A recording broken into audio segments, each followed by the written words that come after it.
All right, we're live.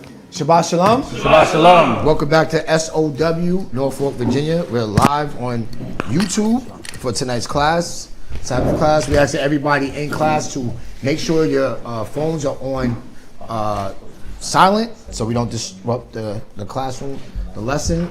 We ask everybody in class also to like, comment. All right, the comments actually shows that the video is being interacted with, so that helps to push it up in the suggestion wheel for those that may not know about what we do. And what do? We teach that according to the Bible, according to history. Well, the Bible is a history book. That the so-called blacks, so-called Hispanics, so-called Native Americans are the children of the book. We say so-called because those aren't the names that the creator of heaven and earth gave us. We are the true Hebrew Israelites, right? The 12 tribes of our forefather, Jacob, whose name was changed into Yasharallah, which is Israel in English. And we use the Bible to prove that without a shadow of a doubt.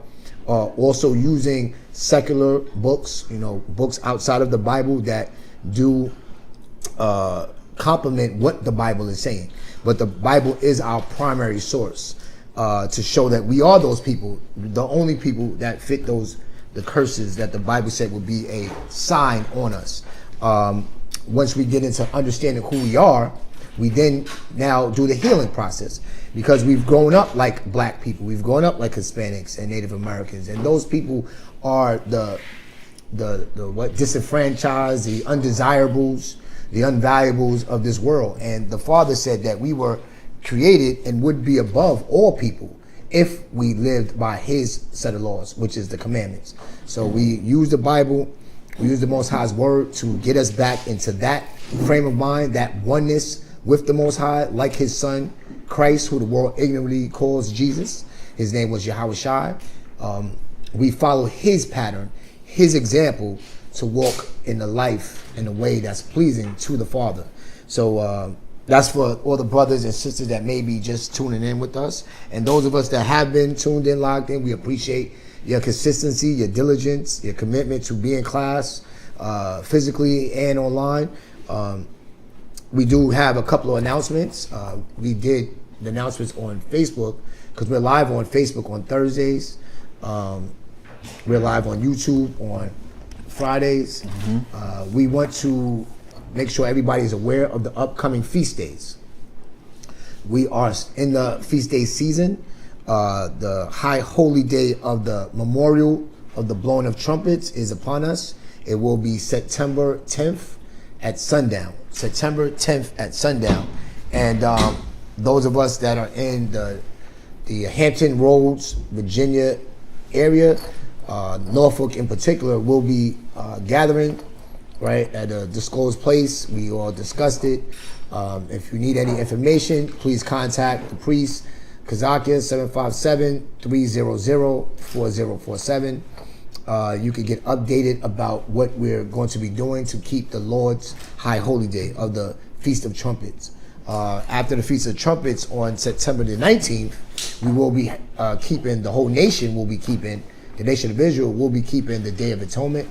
That is the only high holy day where we don't eat, where we don't feast. It's a fast from sundown to sundown, where we're instructed and commanded to afflict our souls. And how else do you afflict your soul but by fasting? So we will be partaking in a fast.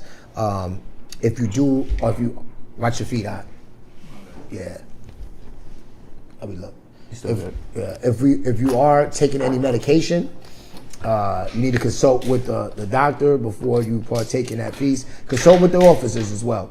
Not Kazakia, myself, Kazakia, we will be able to give you counsel, about how to go about the feast day. But for everyone else who is able to, it is a dry fast. No water, no food from sundown to sundown.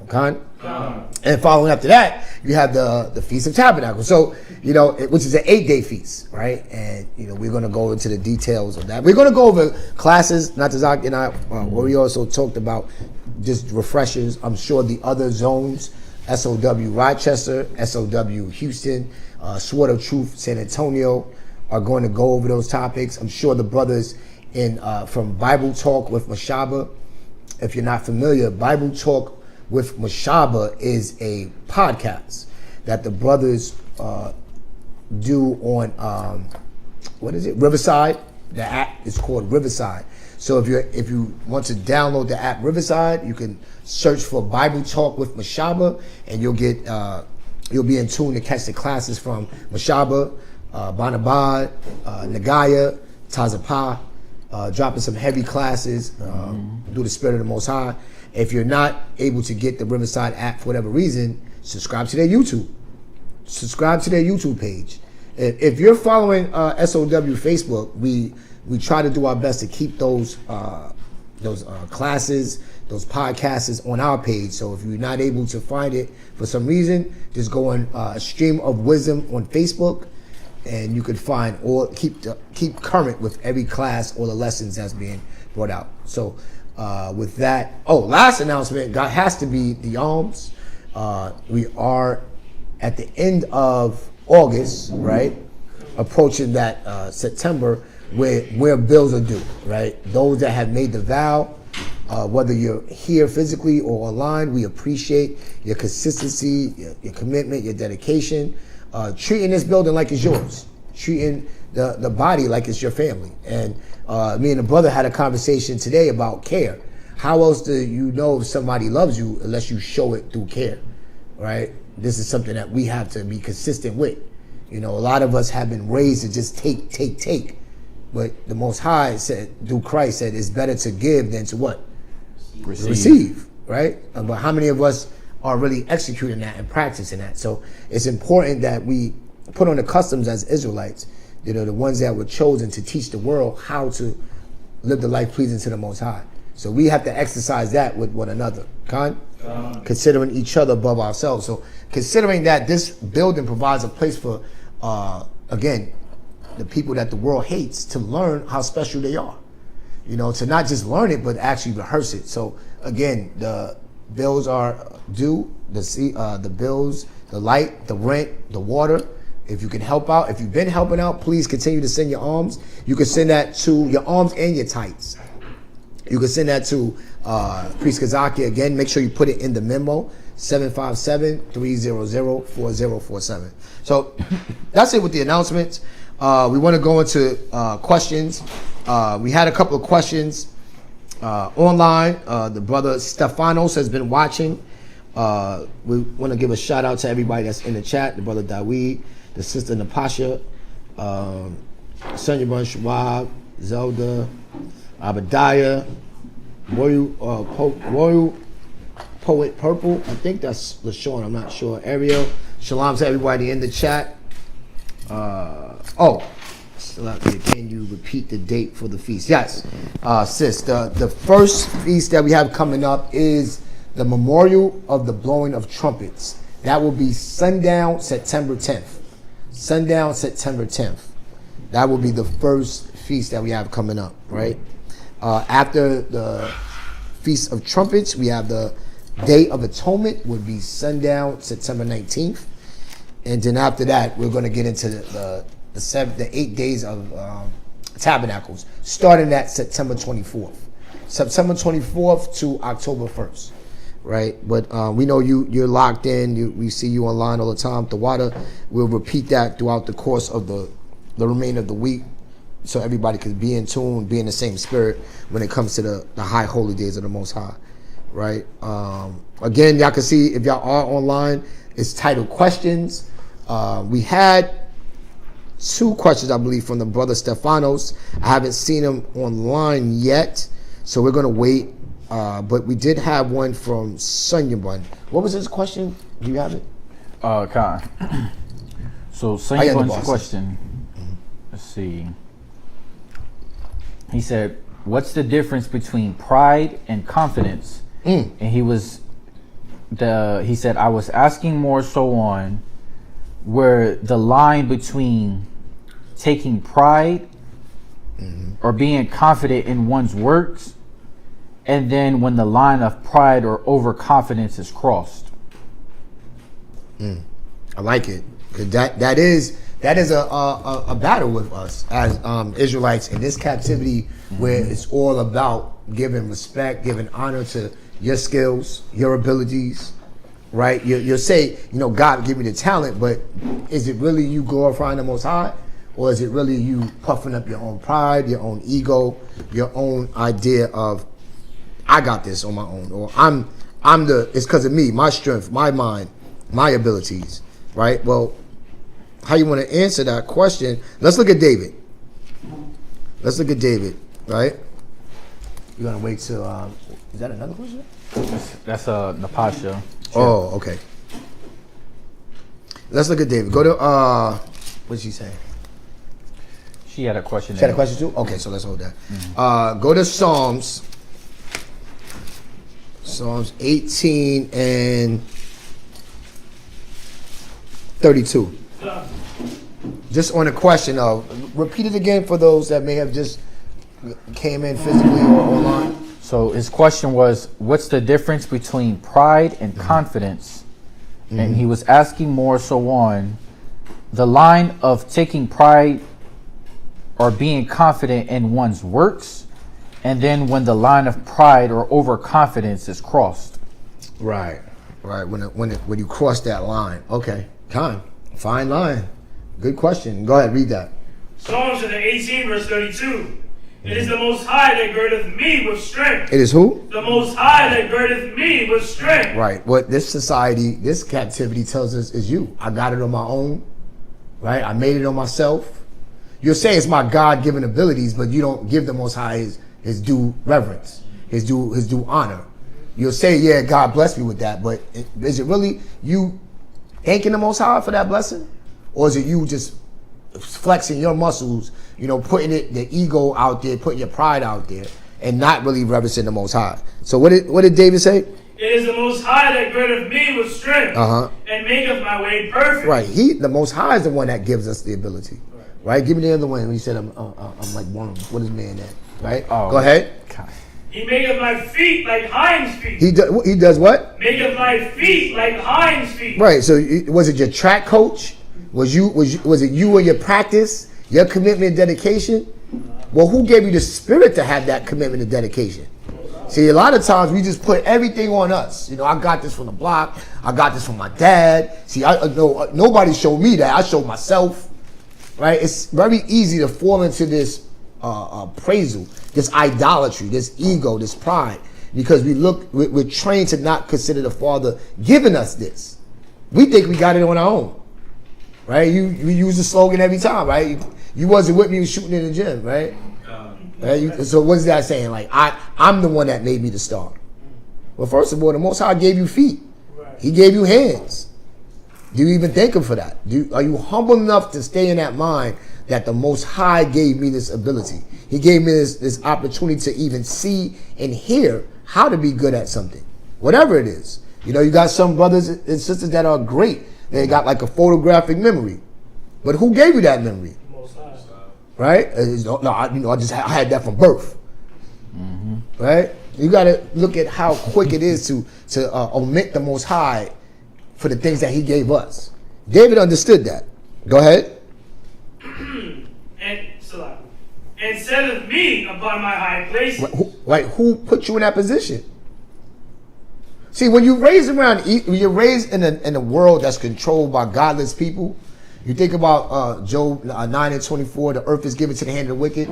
They're not shaping us or the rest of the world to consider who put them in power, who gave them strength, who gave him this ability, right? They're like, I got it on my own. I pulled myself up.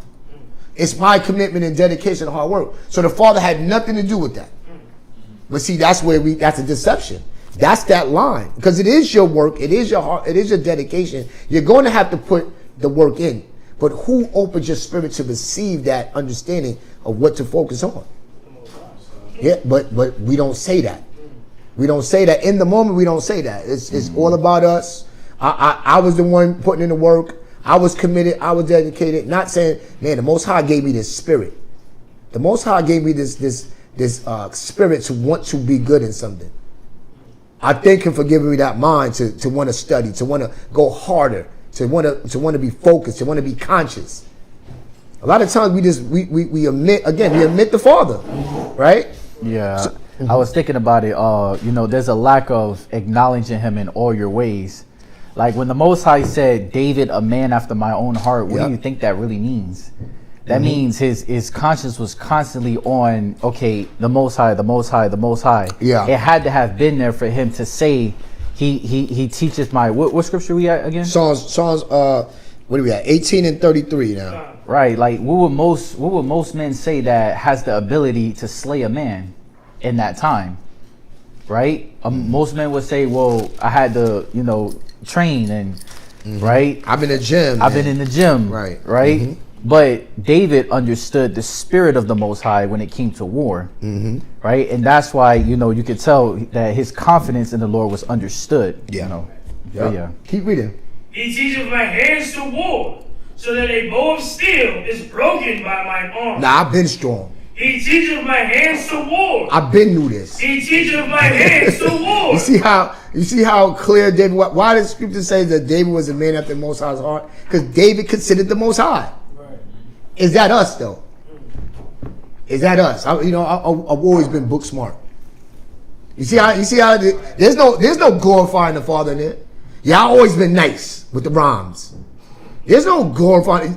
There's a unconscious omission of the Father. But is it unconscious, or is it that pride hiding?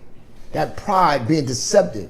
We say that we love the Father, but we don't glorify him in all that we do. Go to the one you just quoted. What is it? Proverbs 3. Proverbs 3. Proverbs 3. It's a good question, because this is what we should be examining ourselves. Am I somebody that gives the Most High his honor, his respect, and everything that I do?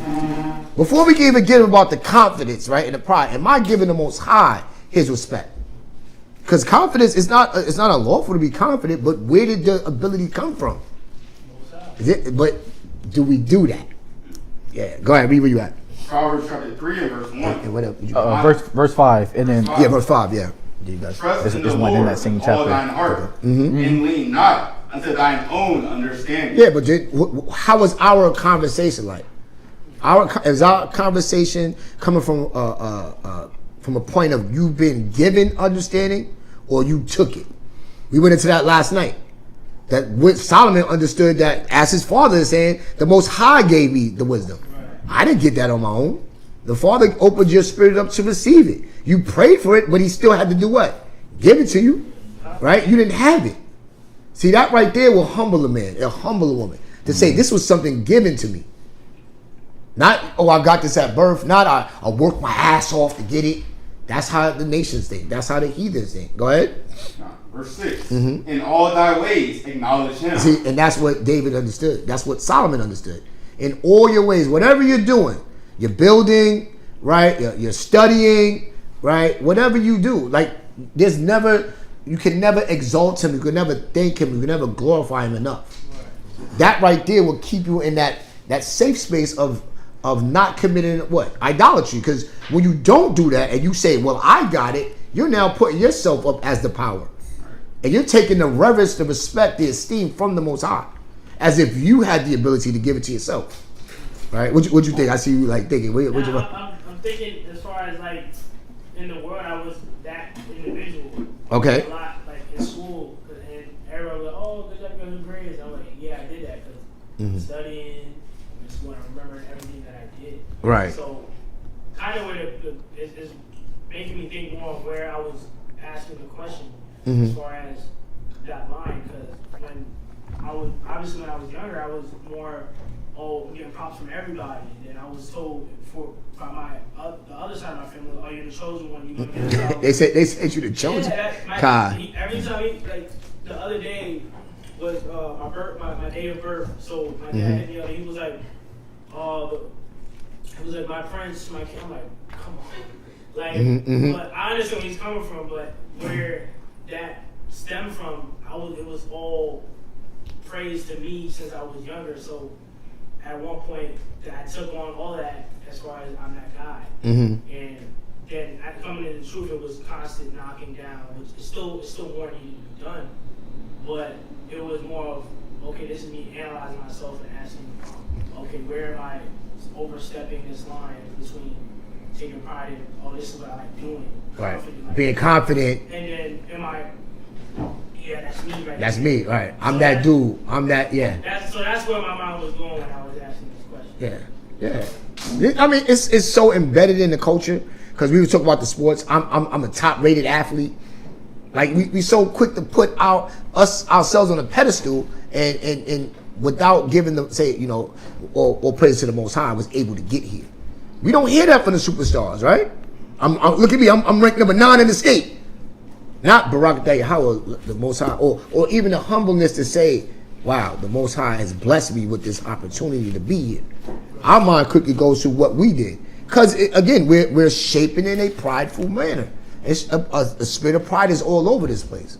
So it's a very good question that we all should consider. Go ahead. And he shall direct thy path. Open the side door. Go ahead. And he shall direct thy path. The Most High. Think about that. We think we trailblaze the path on our own. You know what I mean? I made this happen. It's my hard work. It's my dedication. Who gave you the spirit to do that? I mean, sisters gotta slow down. Who gave you that mind? Because there are some of us that have that are very determined, very conscious, very focused. But does everybody have that? So that was a gift given to you right there. But it came from somewhere. It's not your DNA. It's not my genetics. It's not my environment. It's the Most High, the Father of spirits. Right? Is that it on that? That's it on that. Actually, there's another verse in that same chapter. Jump down to verse 26. Verse 26. For the Lord shall be thy confidence. For the Lord shall be thy what? Confidence. So that's why, like, when you go back up to the beginning of the chapter, I like that verse in verse 6, because when you acknowledge the Most High in all your ways, that means you could have a confidence that in anything you do, it's going to succeed as long as you're doing it in the Lord's way, right? Whether it be his method, right? And then on top of that, whether it be in all thy ways acknowledge him. So like, think about it like this. I know what you're probably saying. Well, I lost weight, right? How does the Most High really fit into that? Well, in all thy ways, what? In all thy ways, right? So we're not saying that you're not gonna like necessarily like say, okay, congratulate yourself. You can do that. But at the same time, what type of mind do you want to have to be spiritual? Right? It's Barakatah Yahweh. It should be that first every time. That's what we should be striving for. Right? And that's why when you look at David, why did the Most High say a man after my own heart? Because his mind was always constantly on the Father. Yeah. So read that again. For the Lord shall be thy confidence. And shall keep thy foot from being taken. Right. Well, why do you want that type of confidence in the Lord to where you're always thinking about him? Well, everything that you put your hand to, there's a succession, right? In everything that you do. Right. Nothing fails. Right? That's when it's saying it keep thy foot from being taken. There's no slips, right? There's no mess ups. Right, as long as you're thinking about the Father. No, I'm not saying that we're not going to mess up. We're men, but just what is the Scripture teaching us? It's teaching us literally how to be perfect, complete, right? So where everything that we do in life, right, there's going to be a type of confidence that you have, like, okay, as long as I stick to the method, right, the way of the Lord, then what do I have to worry about, right? And then what does that kind of also tie into? Right? There's one word I'm looking for. When you think about the confidence in the Lord, what does that kind of also tie into? Go ahead, Daniela. That's one. There's one I'm looking for. Go ahead, Shawak. I got a question. A question? Okay. Go ahead, Tazal. Is it in the Lord or of the Lord? No, one word, right? When you think about this, having confidence in the Lord, right? What also ties into that? Go ahead. That's almost there. I'm looking for one. It's fear. Fear. Why? Go ahead. Because he can choose what he wants to do with you at that moment. Like, okay, you take confidence in him, because he's like, all right, I have something for you, but it's not ready yet. So you gotta, instead of being, no, I'm scared, it's fear in him as far as reverence. Con. That's the word I'm looking for. Can I get one more? Hey, go ahead. Go to Proverbs 14:26. And did somebody else get Job 31 and 24? So the first way we wanted to attack that question was just showing how that humility, how that confidence, what it looks like when you're in the spirit, right? Your default mind, your first mind has to be, well, where did this come from? Where did this ability come from? Right? If I'm saying to myself that I'm something, if I don't give that reverence, that fear, that respect, that esteem to the Most High, then I'm in that mind of what? I'm in that mind of pride, right? But we're gonna go and we'll deal with the pride part, but we're showing how that confidence, right? How it looks when it's done the right way, right? Understanding like David, I was taught this, I was given this, and who was you taught and given it from? The Most High. Now let's even take it deeper, right? Did the Most High come down physically and teach David? A man had to teach him, right? And that's where it really gets into if you're in the spirit of the Most High. Because a lot of our people will say, "Oh yeah, God gave me this ability." So He came off of His mighty throne, came down to give you all the people. He looked at you, like we got this. That in itself is an ego. What does He do though? He'll put the spirit in you to receive His instruction. Remember, it tells us in Job that He puts man to sleep and sealed it His way. He sealed it instruction. So you wake up with this desire, you wake up with this mind ready to receive something, but that's the Father. Somebody's teaching you, that's the Father. It's not like you woke up, like we watch too many movies. You think you got dumped in the water, now you Bruce Lee, or you got the glow. Who's the master? I am. Don't work like that. You have to be taught, you have to be trained. You have to be humble first. Right, read where you at. Proverbs chapter 14, verse 26. And the fear of the Most High is strong confidence. Is what? Is strong confidence. Well, when you look at David, right? Remember when David had the opportunity to slay Saul? Why didn't he do it? Well, that's the Most High. He said that's the Most High servant. Right. Someone find that for me. But David. No, you hold on to that. Someone else. David understood the fear of the Most High. And he had that confidence that the Most High was going to walk him through everything that he was going through. Because remember, David was about to get slayed. But what type of mind did you have to have in order to not fear in that, and then still keep the law? Like, think about it. How many of you would be like, you be on the run, right? Someone's trying to get you, and then you would develop the mind of, okay, I got to get him before he gets me. How many of us would think like that when we were in the world? Well, there would be zero confidence. Zero confidence. Yeah. But David understood the fear of the Lord. That's why. Read that one more time. And the fear of the Most High is strong confidence. Go ahead. And his children shall have a place of refuge. Right. I mean, David was on a run, but he always had a place of refuge. He was always safe. Right. Like, and even when you think about it, like, did someone find that one in Kings for me? Yeah, find that and go. Why they find that? Just on that confidence, David having the confidence of the Most High. David wasn't the only one. You know, this is what the Most High was testing Job about. Why he was telling Satan, "Have you tried my servant Job?" Job didn't trust in anything that he had. He understood that everything he had came from the Father. Right? Go to Job 31 and 24. Job 31 and 24. Shawab, you got a question, right? Okay, so hold the scripture where you're looking for, and then we're going to go on your question. Go ahead. Job 31 verse 24. If I have made gold my hope, or have sent to the fine gold, thou art my confidence. Is that not what America is driven us to do? We put out another word for hope is what? Faith. Another word for that is what? Trust. Right? What's on the currency? Well, what God? What God? It ain't the creator of heaven and earth.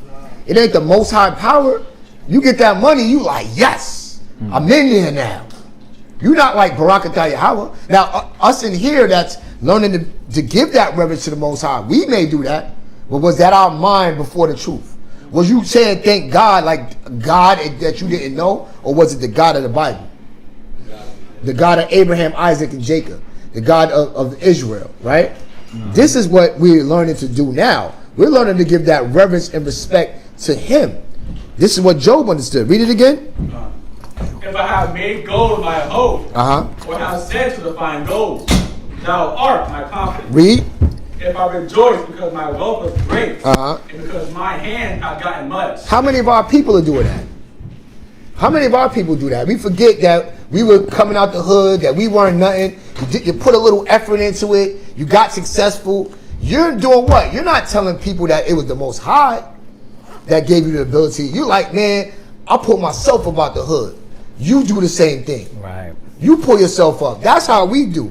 That's how this world does. There's no reverencing the Father, like what the brother said. There's no respect and no fear for the Father. So we, When you say we, like us in the worldly mind, right? right, us in the worldly mind. Come. There's no putting the Father first and giving him the respect that's due. Go ahead. If I beheld the sun when it shines, or the moon walking in brightness, Read. and my heart hath been secretly enticed, or my mouth has kissed my hand. Right. Again, that kiss your hand is like, yeah, I did this. I'm that. Like that's what our celebrities do. You look on their social media. It's all about how they did it. How it's always about praising themselves and not the Creator that made them. Read. Finish it up. Them or their mama. No, hey, not even daddy. Not even daddy. That's funny you say that because that's something that the basketball players are talking about. How they're orchestrated to seem like every basketball player doesn't have a dad. Yeah. And all they come from is broken households, which is not true. Yeah. Right? Go ahead. Finish it up. Verse 28. This also were an iniquity. This was what? An iniquity. What did Job understand? If I just go about saying, yeah, I got this money on my own, right? It's my hard work, it's my dedication, it's my brain. I put my hands to the plow, I study. You're gonna do those things, but who gave you that spirit to even think about that? And who blessed that? Remember? Bless the works of my hands? Because you could do all of that work and it doesn't be successful. You could be in the gym every single day and you don't get drafted. You could be in the studio every night and you never get picked up. But who has to open it up for us? It has to be the Most High. Read it again and finish that up. This also were an iniquity. To be punished. To be what? But punished. Not blessed, but what? Punished by the judge. Right. And who's the judge? The Most High. The Most High is trying to see what happens when I give you something. Are you going to thank me? Or are you going to be like a spoiled brat and just say, yep, I got that on my own. I did that on my own. Right? You forgot about all the prayers you sent up. Now you neglect the Father. Read. For I should have denied the God that is above. You see that? When you're talking about getting into that mind, the difference between confidence and pride, it's one more. Go to Wisdom of Solomon. Go to Wisdom of Solomon. What is it? 1?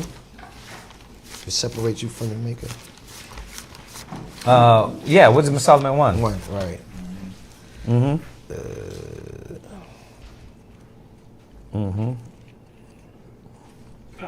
Right, read that.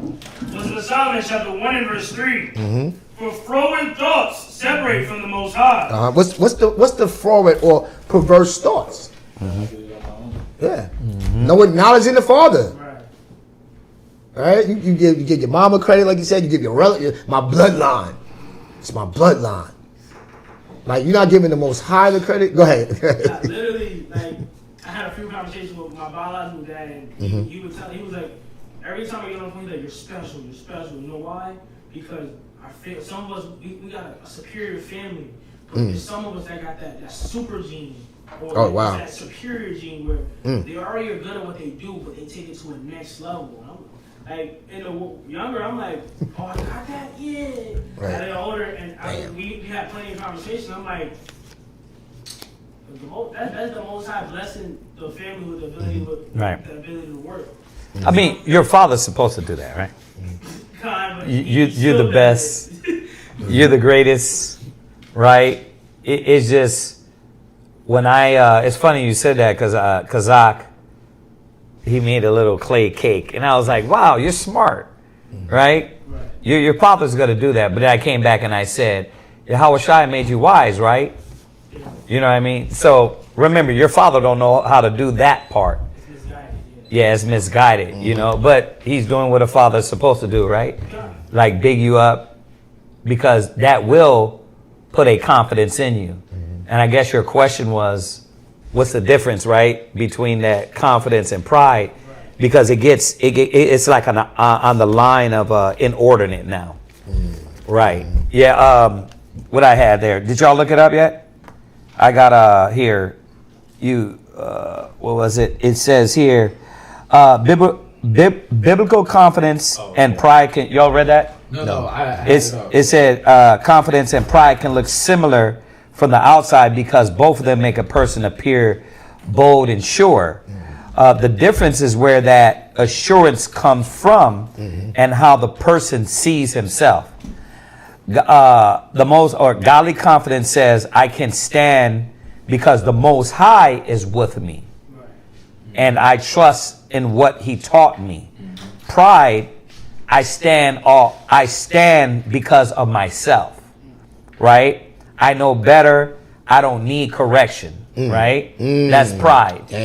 Instead of what? Putting the trust in the Most High and saying, this is the way. You know what I mean? The Most High endowed me with these qualities and these gifts and all these things. Yeah. Okay. It's a good, One more. Drop that. Go to Ecclesiastes 10 and 12. And you had a question too, Shawab. I had a question and the scripture passes out. Okay. Read Ecclesiastes 10 and 12, then drop your question. Ecclesiastes 10 and verse 12. Read that. Ecclesiastes chapter 10 and verse 12. The beginning of pride is when one departed from the Most High, and his heart is turned away from his Maker. Right. And what does that look like? Well, you're gonna say, well, I still keep the commandments. I don't eat pork, right? I don't.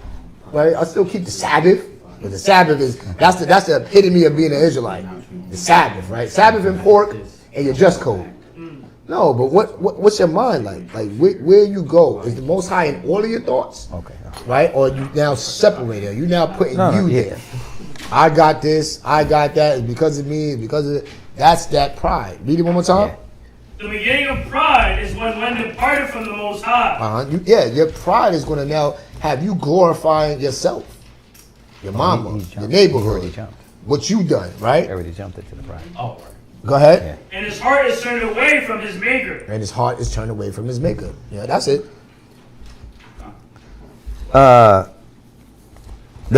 That's it? You answered it? Yeah. I mean, okay. Did that? No, that makes sense, yeah. Yeah.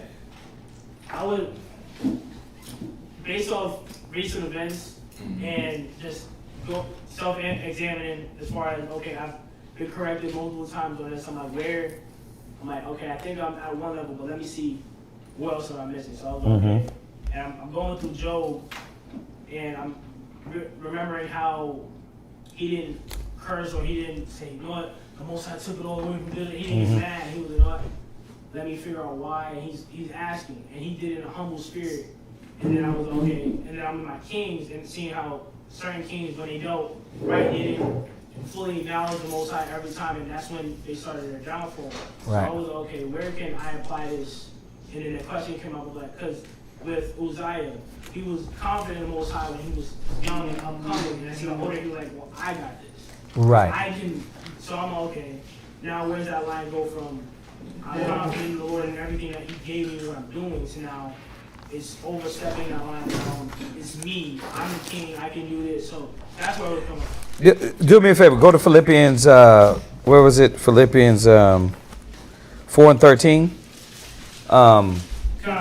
Just to add, I know. There's a lot. Philippians 4:13, and then it was another. Go ahead, read that. Philippians chapter 4 verse 13. I can do all things through Christ, which strengtheneth me. Right. Notwithstanding. Oh. Go ahead. Notwithstanding, ye have done well. Right. See, and that's the mind state. I can do all things through Yahweh Shai. The strength of Yahweh Shai gives me the power. The fear of the Most High gives me the power. The confidence in the Most High gives me the power. The locking into the Spirit gives me the power, right? That's the only way my path is going to be blessed. And the Most High is going to, elevate me.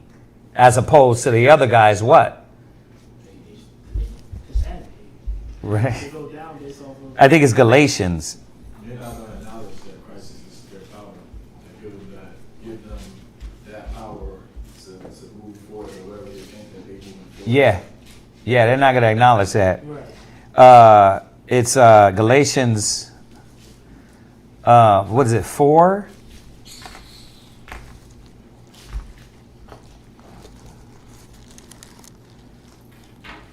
It says Galatians 6. I'm sorry, 6 and 3, yeah. Did y'all go there already? No. Okay, Galatians 6 and 3, yeah. Galatians chapter 6 and verse 3. Uh-huh. For if a man think himself to be something, And that's where it is. It starts to, you know how the scripture said, let another man praise thee, not thy own. Con. A person in the spirit of the Most High that's confident in the spirit doesn't need to say it. You know, but I talk about this a lot where athletes and ball players or the average guy in the court can dunk on you. Now he's all of a sudden, he's a god, right? It's that mind state. It's like, damn, won't you just stay humble? You don't need to do all of that. And then they give you the look. And that's what's inbred within our community. The egotistic. I can't be told nothing. Nobody's gonna tell me nothing, right? Go ahead, read it again. for if a man think himself to be something, when he is nothing, he deceiveth himself. Right, because the other one is go to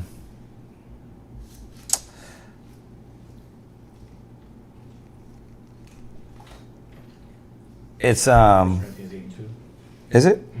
Okay, go there. Go to 1 Corinthians 8 and 2. Did y'all get this? Nah. Go. Okay. Just want to make sure. Go to 1 Corinthians 8 and 2. 1 Corinthians chapter 8 and verse 2. And if any man think that he knoweth anything, he knoweth nothing yet as he ought to know. Humility, like always keeping you level-headed to say, damn, I can always be better. I forgot who I was talking about this with the other day. I think it might have been was it you or Hadara? It was on the way to CarMax. What was it? Right, yeah, we were talking about it, but that shuts down that ego because the ego is constantly telling. And then what does America promote? Go to 1 John 2 verse 15.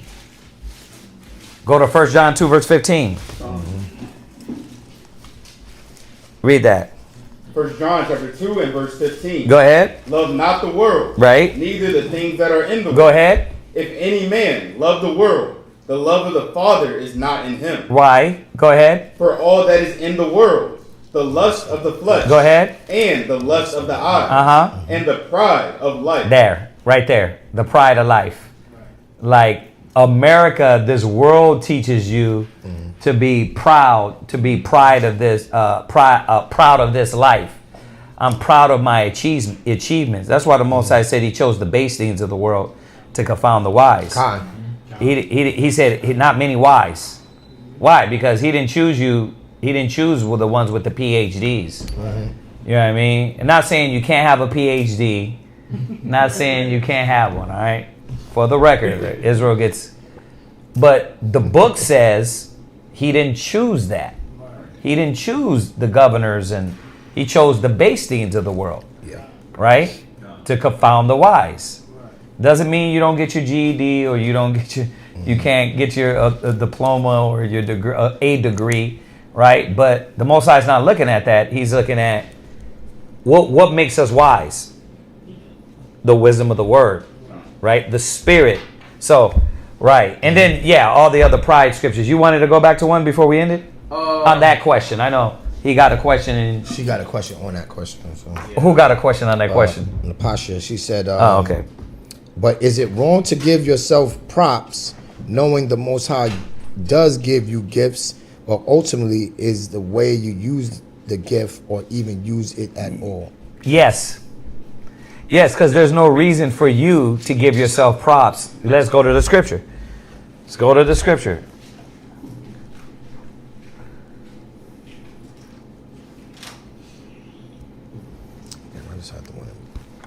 Me and Ma Willa was talking about this the other day. Even in Rome, they had a thing to where, You come back from war. He added. I'm not gonna say he corrected, but I had told him before about who did I tell you? What king was it? I forgot. I forgot one of the. No, it was. No. It was one of the. It was the king that was in Gladiator.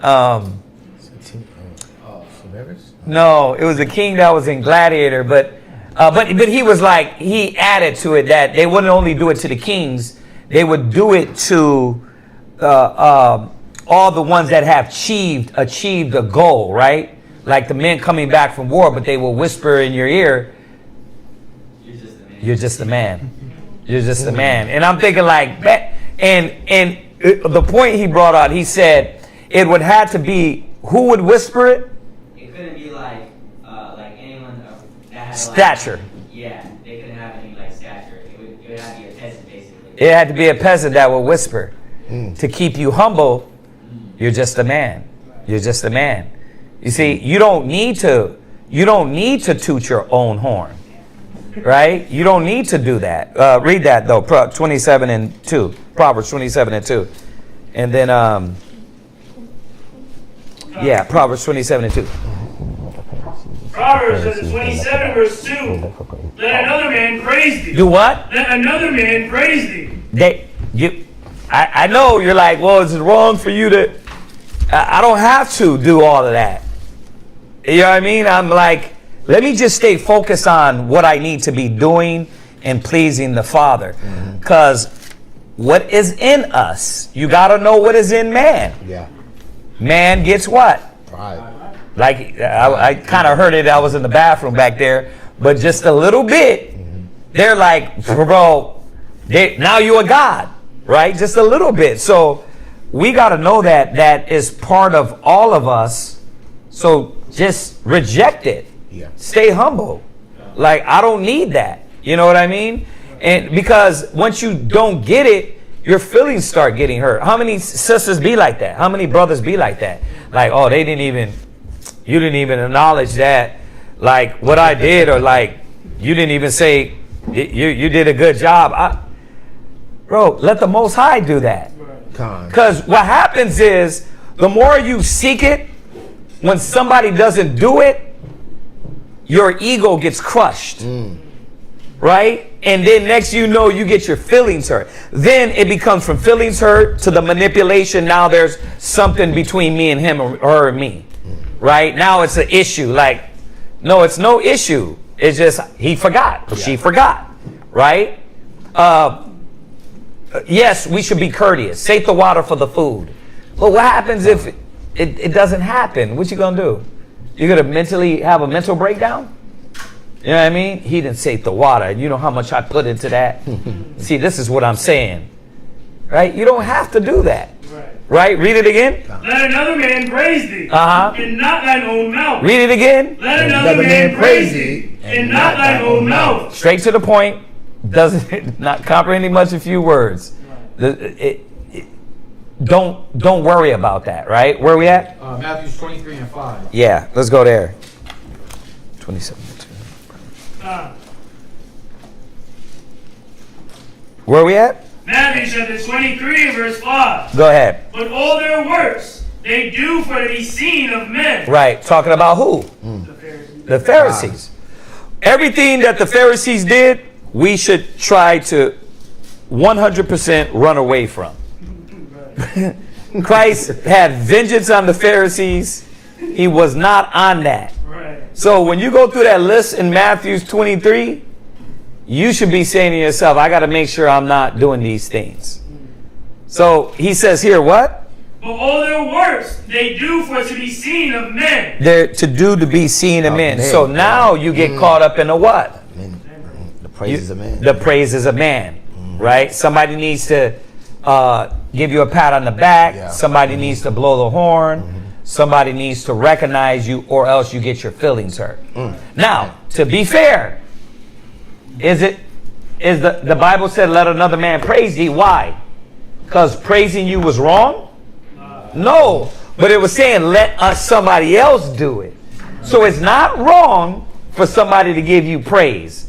What the wrong is that you wanting the praise and you can't function without the praise, and you get angry if the praise ain't there. Yeah. Right?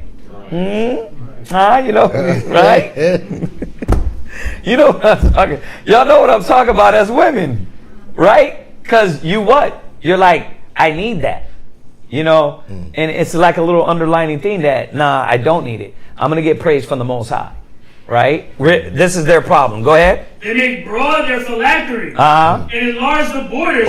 Right. That was it on that. And it goes down and tells you what they're looking for praise in, the carnal aspect and not the spirit. Yeah. Right? That was their big problem, right? Right. Yeah, did you had a question too, right? Yeah, I had a question, and I got the scripture you was asking about the account with David and why he didn't punish Saul. Why he didn't? Yeah. No, my question was that in James 1:27, is that a good scripture for about the gift coming from God and not man?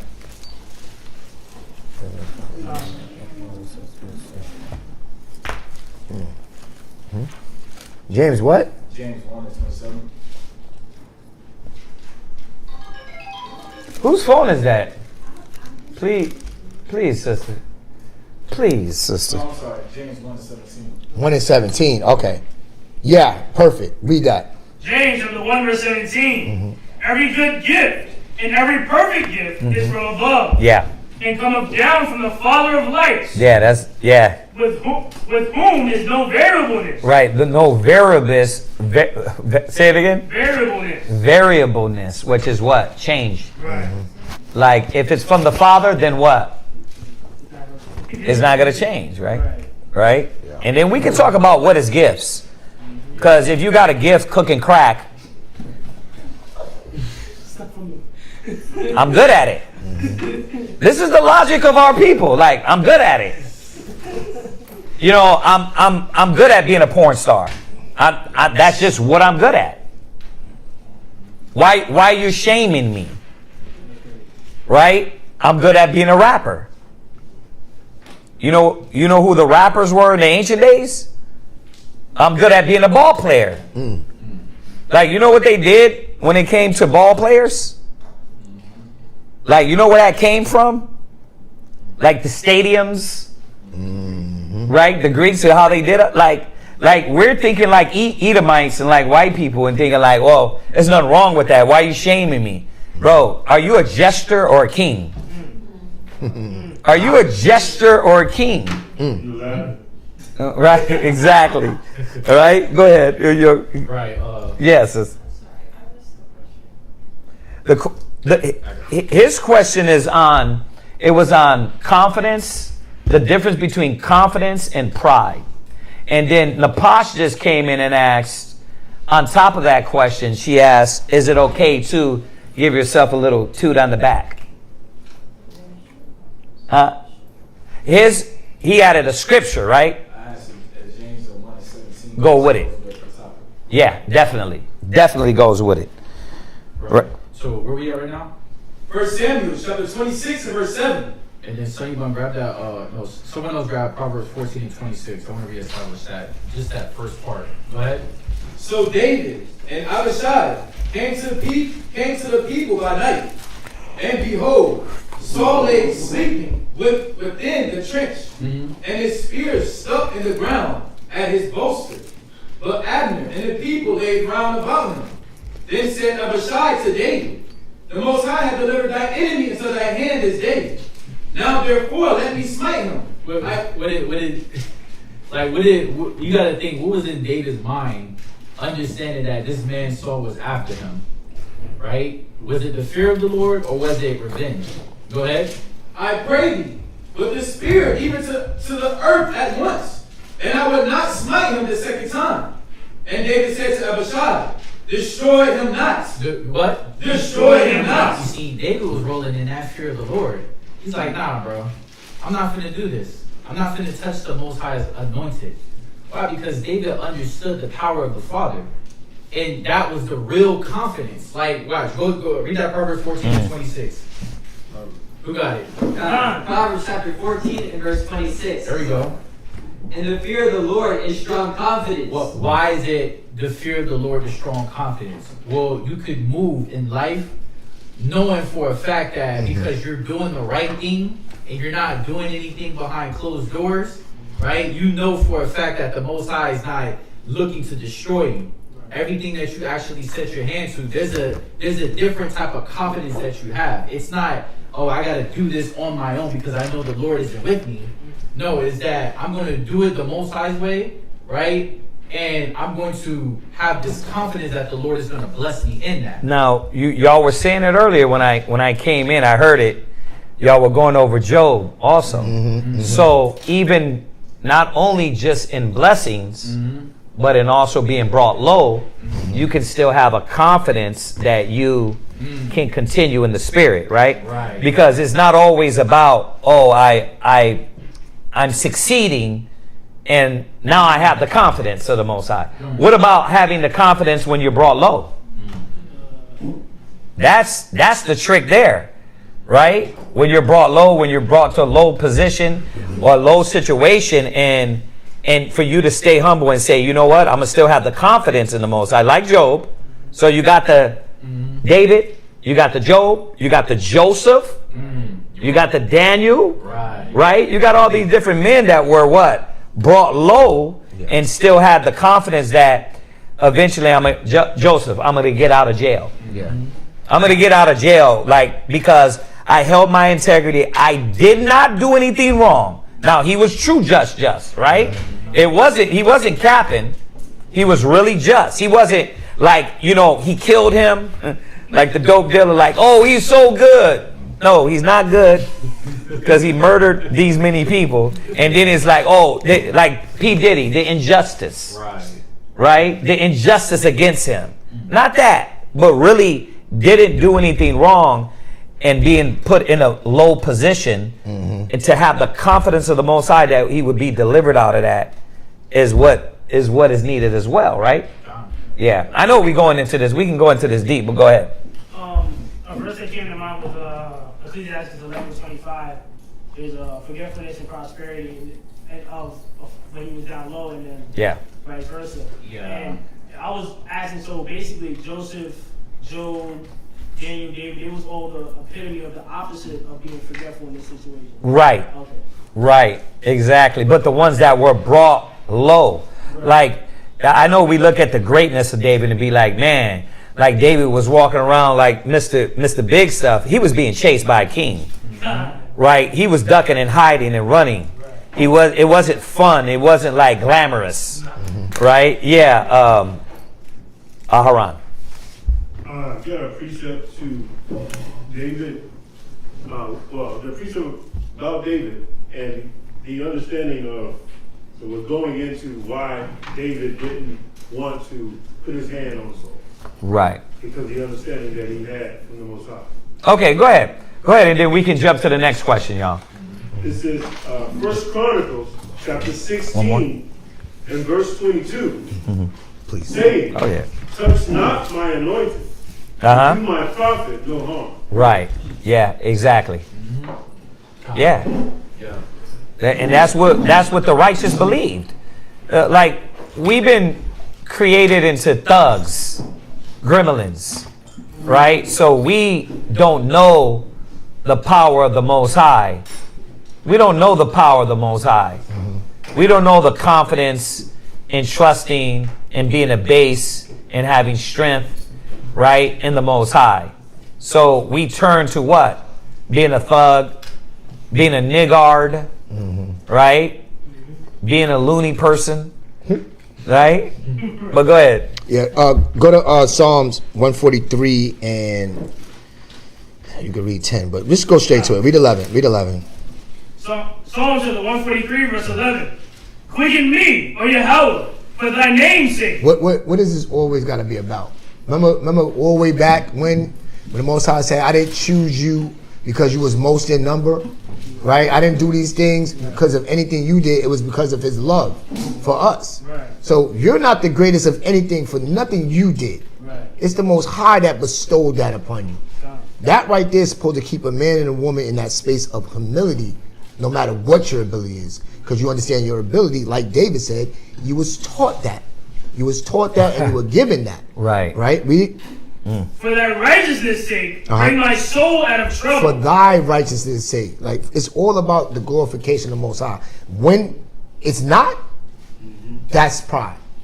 When it's you, when it's something else, that's when it's the pride thing. It's not confidence, because our confidence, true confidence, is knowing, like it said in Isaiah, oh worm Jacob.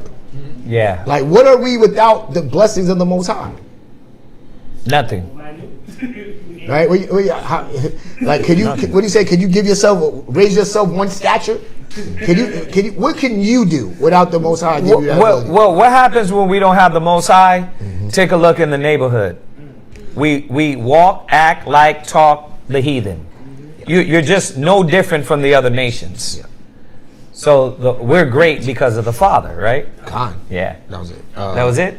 Okay. Well, go ahead, Bob sis. had a question. Oh, I'm sorry. Go ahead, and we'll come back. I was going to ask for the scripture in 1 Samuel.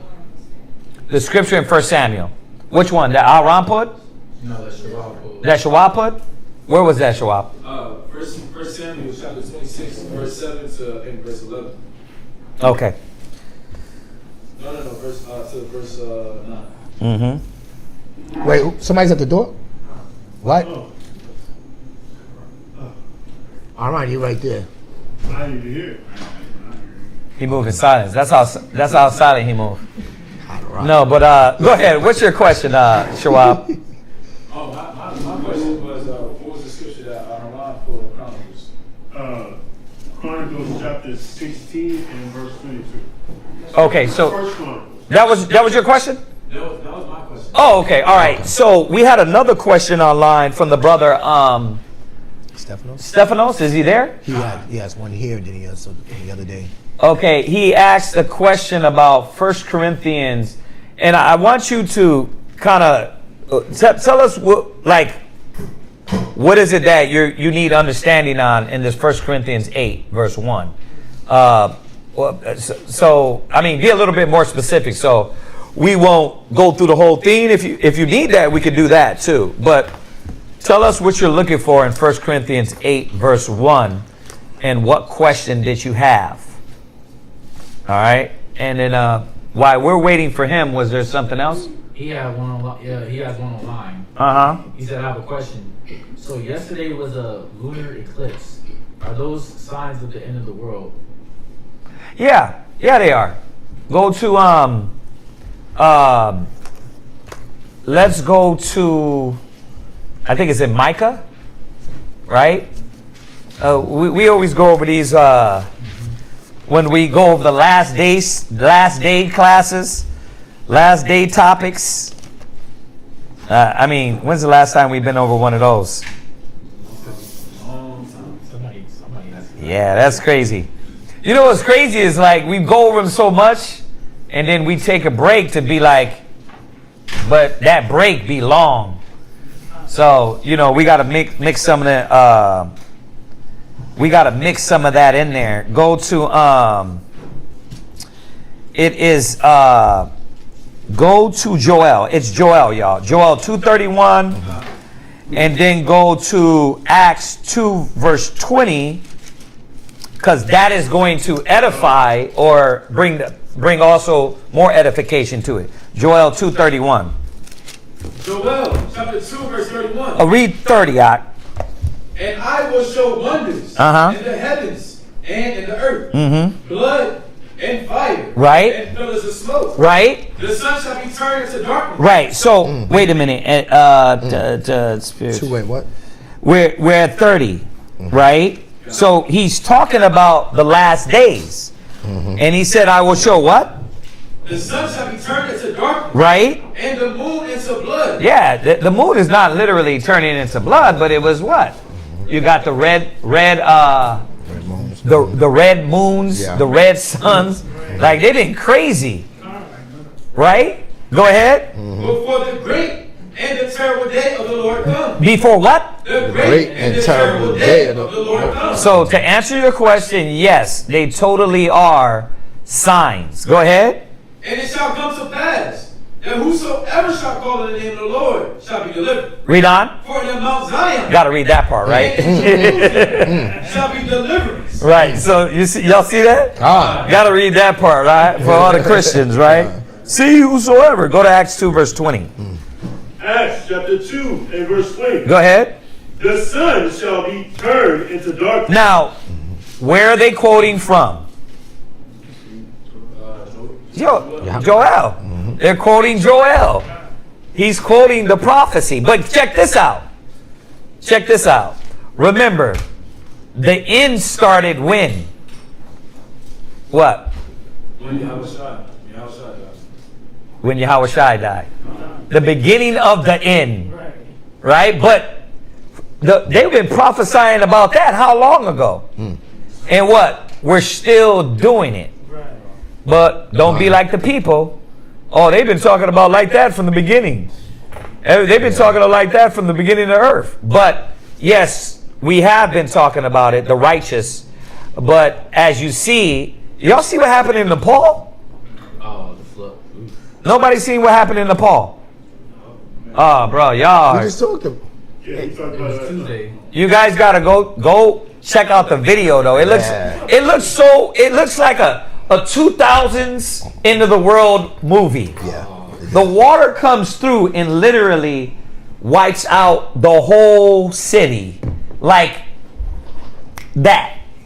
And you're like, this ain't real. It gotta be AI. When you look at it, it just looks so devastating.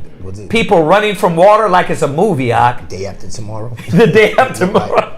But those are the signs. Those are the seasons. That's why, look, I'm telling my ribs, my family, I'm like, look, stay the course. No matter what drama goes on. We've done it these many years. Stay the course. Because all the shenanigans that Israelites want to play, it's not going to matter when Judgment Day comes. The games, the soap opera, I want to play games with the truth. That is, it's not going to matter.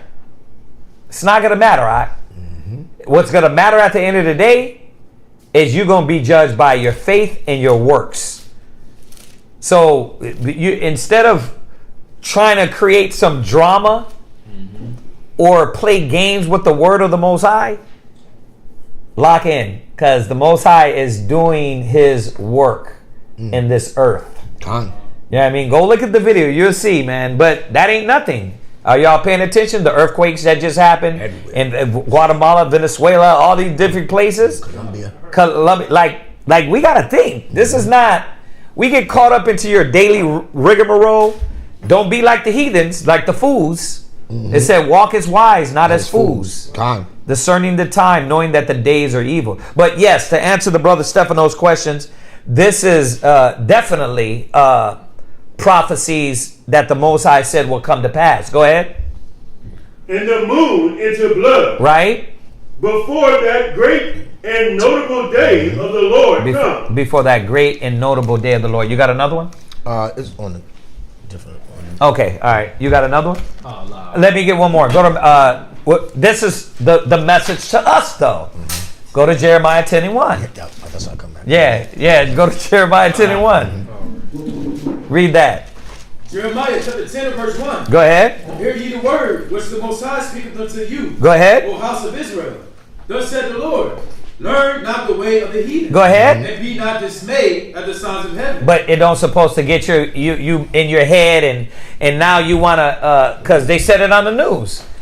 In January 2020, January 2028 is going to be a full-on eclipse. They said we was watching the news today, and they were saying it's going to be a full-on eclipse. It says, "Be not dismayed at the signs of heaven." Right. Like we looking up and at the stars and the sun and the moon, and the Most High wants us to what? He wants us to look in this book, stay the course, and keep doing what we're doing. Right? Make sure you're not beating the maidservants. Make sure you're doing the will of the Father till that great and dreadful day come. That's what the Most High is looking at. Go ahead. For the heathen are dismayed at them. The heathen are dismayed at them. Yeah. Like they're the ones what? Oh, let's go check out the solar eclipse and get the glasses, and then we can get last time they said we get charged. We get charged in the oh really? Eclipse. Yeah, the last one that happened, they was all online talking about our people talking about you go outside so you can get spiritually charged. You know, all of those people that be into that so-called spirituality. Yeah. They thought they were going to get powers. I guess they watched too much. Was it Heroes? Heroes. Yeah. Your power's gonna come about, bro. You got the power. It's the word. All right. So just on your question, Stephanos. Yeah, just on that. Oh, you got one more? Yeah. Go ahead. Say what you gonna say. I was trying to search in the Ezra. Isn't there one when is there one where Ezra was asking Uriel what shall be the sign of the end of time? Yeah. Mm-hmm. Is it Ezra 9 or 15? It might be. Second Ezra's. Yeah, it's Second Ezra's 9. 9, 1 on down, the whole chapter. But yeah. And 9 and 6, read it, 9 and 6. What he's asking for. Go ahead. Second Ezra chapter 9 verse 6. Even so the times also of the highest have plain beginnings in wonders and powerful works. Right, and wonders and powerful works. Right? Remember, Esau thinks it's a game. They think what the Most High is doing is a game. Right? Oh, this happens every 345 and 74 and 2 minutes of it's like, okay, you want to discredit everything instead of really understanding that the Most High is doing his works in the earth. Right? Go ahead. And endings and effects and signs. Right. Endings and effects and signs. The Most High is grand. Yeah. Right? He wants us to see his power happen in the earth. So that's why all these things are happening. It's not a coincidence. The Most High is doing it for a reason. Right? Yeah. You got one more? Yeah, this is what Solomon understood. Go to Wisdom of Solomon. Wisdom of Solomon 7 and 17. It's funny, I was just reading this today. Wisdom of Solomon 7 and 17. Now, he starts this chapter, in the middle of this chapter, he's talking about where wisdom comes from, right? Wisdom, understanding, knowledge, where does it come from? And he's showing that the Most High gave him wisdom and gave him understanding, just like he's given us, right? Read. Wisdom of Solomon chapter 7 verse 17. For you have given me certain knowledge of the things that are, namely, to know how the world was made and the operation of the elements. Read. So we don't get caught into no theories, right? Big Bang. You believed one thing, and now 10 years later you got to change it up. No, the Most High, the word of the Most High is true and it's tried. Go ahead. The beginning. The what? The beginning. What did Solomon understand? The beginning. Read. The ending. Read. In midst of time. Right. We understand these things. Right. We understand these things how? Read. The alterations of the turning of the sun. And the changes of seasons. Right. Because remember way back in Genesis when he created these lights, he said the moon was going to be a what? A sign for seasons. And what season are we waiting for? Right. We waiting for that last season. Right. Like Uriel told him, the tokens of the end. Right. The tokens of the end. And one of those tokens was going to be all of these blood moons that you're seeing so often. Right? Yeah. Go ahead, keep reading. The circuits of years and the position of stars. Right. These are the things that we were going to understand. Not worship. Not worship. We got to say that part. Yeah, yeah. It wasn't supposed to be like, oh, wow, that's the red moon. You're getting scared. No, you supposed to understand that this is the end, right? But what are you doing? Esau got this whole theory on the moon, and it enrages you, and that's where they get the werewolf and the Esau is damn vampires. All right. So let's go into Stephanos. Did he say anything on that 1 Corinthians 8? He said 1 Corinthians 8:1, the ideal part. Ideology. It's probably idol. It's probably the idol part. The idol. But also, Natasha was asking with Zechariah 14 chapter have to do with the prophecy that we're going over right now. She's talking about the last days. Yeah, absolutely. Zechariah 14. Yes. And he said 1 Corinthians 8. All right, let's go there real quick. Let's give them a little bit of understanding on that. 1 Corinthians 8, verse 1 on down. Go ahead and start. 1 Corinthians chapter 8 and verse 1. Now as touching things offered unto idols, we know that we all have knowledge. Right. So he's going to get in this conversation about idols, and he's going to show our people how to maneuver in the spirit when it comes to idolatry, right? This is what he's going to do. So we have the knowledge, right, about idols. Everybody knows about idols, where they come from, how people created them. And if you don't know, then you got to go to Wisdom of Solomon. I think it's 14, the devising the idols, 14 or 16, right? Yeah, that's 14. 14, right? You can go there, and it goes through the detail of the devising of the idols and how man came about and created them. But he's going to get into this conversation about idolatry, idols, and how being a believer to move in a system full of idols, right? Because it really has something to do with all of us. Go ahead. Knowledge puffeth up, Right? but charity edifies. Right. So knowledge puffeth up, meaning that you may know things, you may have knowledge of things, but what is it that is going to edify you in the or affect people in the end? Knowledge puffeth up, right? We can have knowledge, but if you don't know how to perform the knowledge, then what is the point of the knowledge?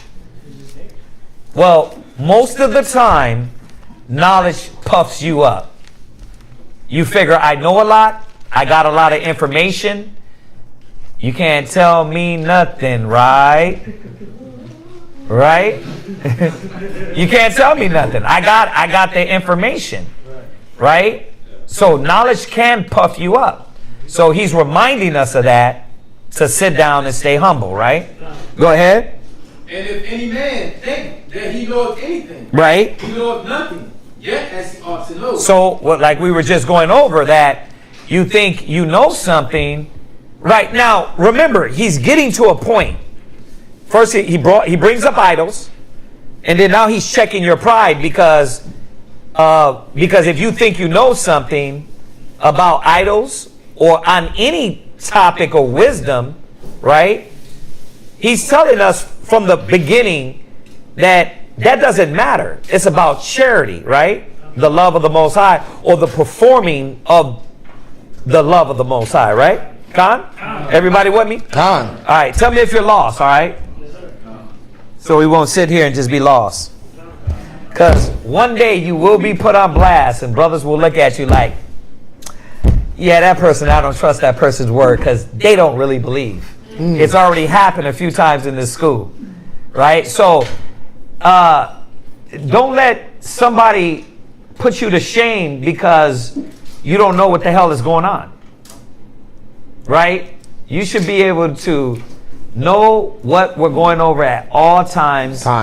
And stay. I get it. A lot of y'all come from work. A lot of y'all are tired. But if you don't know what's going on and you don't understand, ask.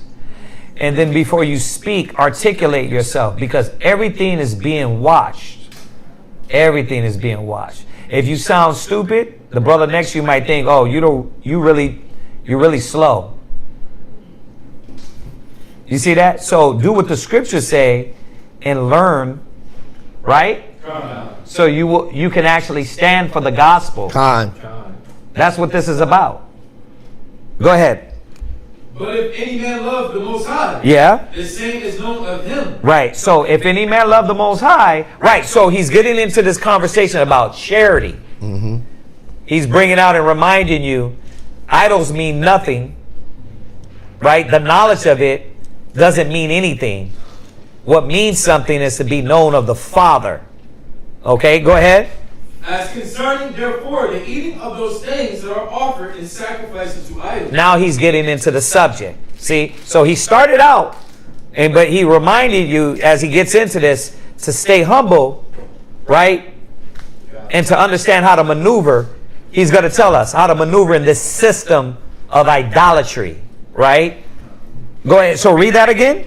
As concerning, therefore, the eating of those things that are offered and sacrificed unto idols. Go ahead. We know that an idol is nothing in the world. Me and you know that. So there's going to be us that know idol is nothing, right? An image is nothing. Right. Right? That don't mean nothing to us. Like when you go to the Chinese food spot and they got the Buddha sitting there with the incense, do you go over to Buddha and give him incense? And do you go like this to Buddha? No, but you might see the Asian man go over there and do that, right? We know that's just a fat dude. That's a big fat statue in the corner. It's nothing to us, just a clay statue. We know that, right? Go ahead. And that there is none other power but one. We know that. That's a cool statue. Like, all right, forget Buddha. Let's say the lion. Let's say, you know, they got the statues of the lion. Right? Now, some people might worship that statue of the lion. Right? In different countries, in different places. Right? They might bow down to that statue and think the lion is some type of god, the statue, right? We know that's what? That's a cool statue. That's a lion. Right? And that's all it is. We know there's only one God, which is Yahweh. Right? Go ahead. But though there be that are called gods, whether in heaven or in earth. Right, and there's a lot of people, things that are called gods. Right? There's a lot of things that are called gods. Whippy-doo. We know there's one true God.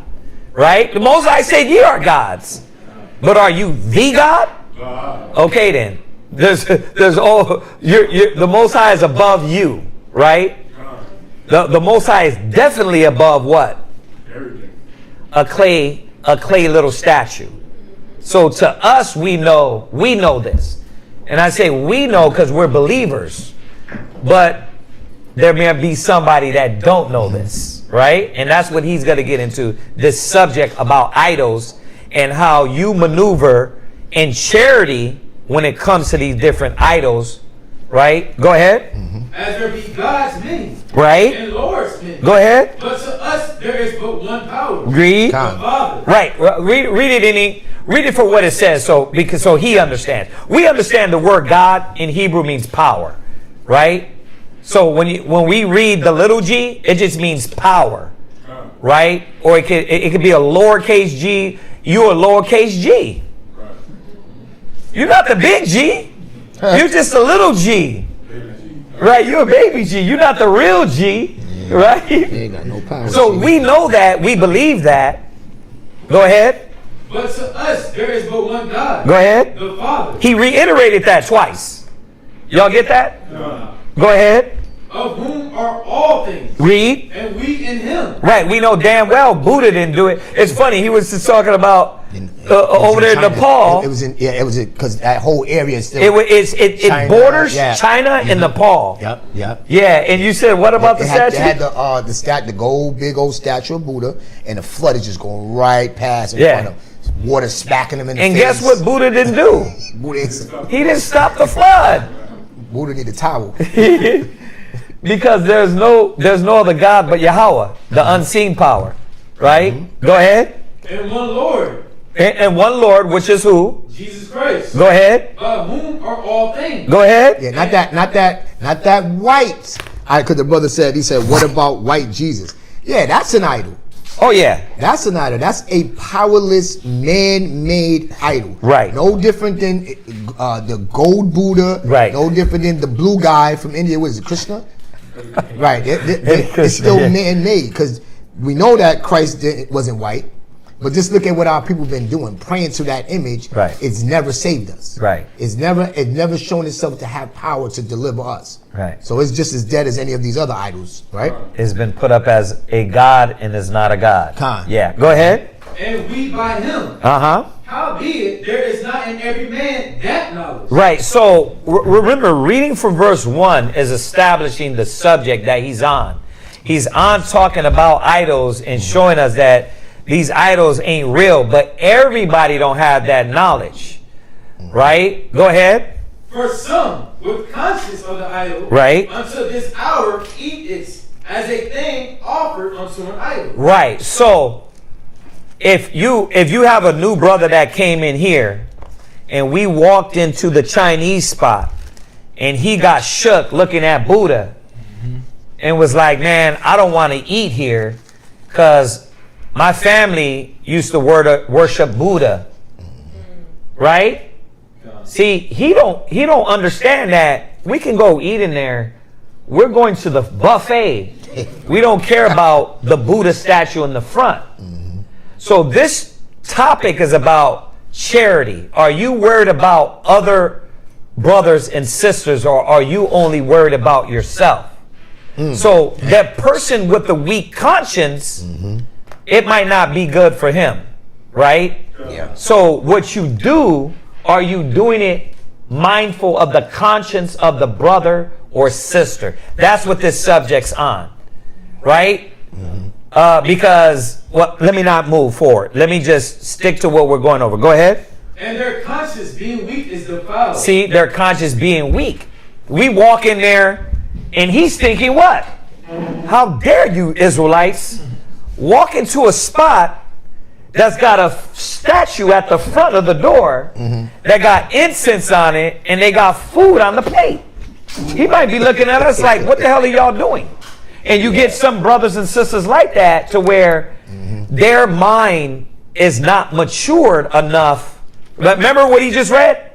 That this is not a God. That this is not a power. Buddha's not going to come after you. Buddha's not going to do nothing. Right? He don't understand that. But that doesn't mean that you don't supposed to not bear witness and do things based on his conscience. Right? Until he gets to that point. Right?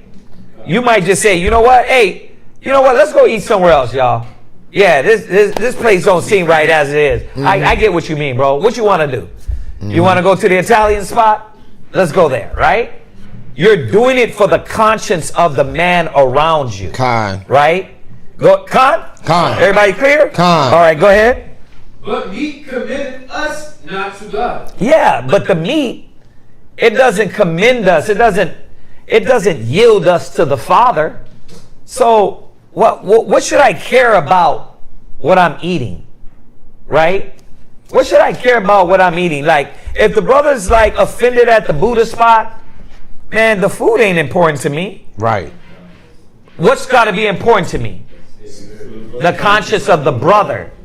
Right? What you do around the brother and sister. What you say. Is it time for that? Is it time for you to say what you say? Right? Is it time for you to do what you do? Like I heard the sister said, well, the mushrooms, like, bruh, if I would have talked to Abadiah, I would have went the hell into her. Because what she don't understand is, no, we don't just roll willy-nilly like, well, you choose to or you don't. That's not how we roll. Like, if we walk in the same mind, then we agree in the same mind. Right? There ain't no, oh, I can do this on the low and then you do it and I don't. I'm saying it but not doing it. What the hell is that about? That's not how we do things. But she wasn't charitable because she didn't think of the conscience of people around her. All she was worried about was what? She felt she can eat mushrooms, right? So this is what this exactly talking about. The food doesn't commend us to the Father. Is that food more important than the brother? Lie. Is that food more important than the sister? Lie. No. Go ahead. But neither, if we eat, are we the better? Right. If you eat, you're not the better. Go ahead. Neither, if we eat not, are we the worse? Yeah, like if I go into this spot and you're gonna get your feelings hurt, man. I was really looking for Chinese food today, man. I was really ready to go in here and look for this Chinese food. And then now you get the brother that is all bummed out instead of being mature and seeing what the officer or the brother that is in the spirit saying. Which is what? Hey, you know what the brother don't want to eat here? Hey, where you want to go, Yeah. Right? And then you got the one brother or sister among you like, man, I wanted to go eat the Chinese food. Like, now I'm going to be sad. Because why? I'm not looking out for the young mind among us. I don't care where I'm eating at, long as it's with you, right? That's what it should be like. It's brotherhood, it's sisterhood. You know what? I'm not eating that, right? Go ahead. But take heed, lest by any means this liberty of yours become a stumbling block. There you go. To them that are weak. Right. See, the liberty is this. I'm not going in for Buddha. Right. I already know that's an idol. I already know that's an idol. When you go into a pizza spot and they got basketball players, movie stars, and things like that, you're not going in for the basketball player on the wall. You're not going in. If they had Thor throwing the lightning bolt, you're not going in for Thor, Marvel Thor. Right? You're going in for what? Pizza, right? But everybody don't have that knowledge. So remember, this topic is not just about, don't be naive.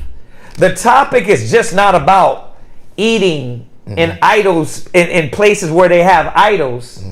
It's talking about the conscience of the brother among you. Yeah, not being a stumbling block. Not being a stumbling block. Like who you're around, what you're saying.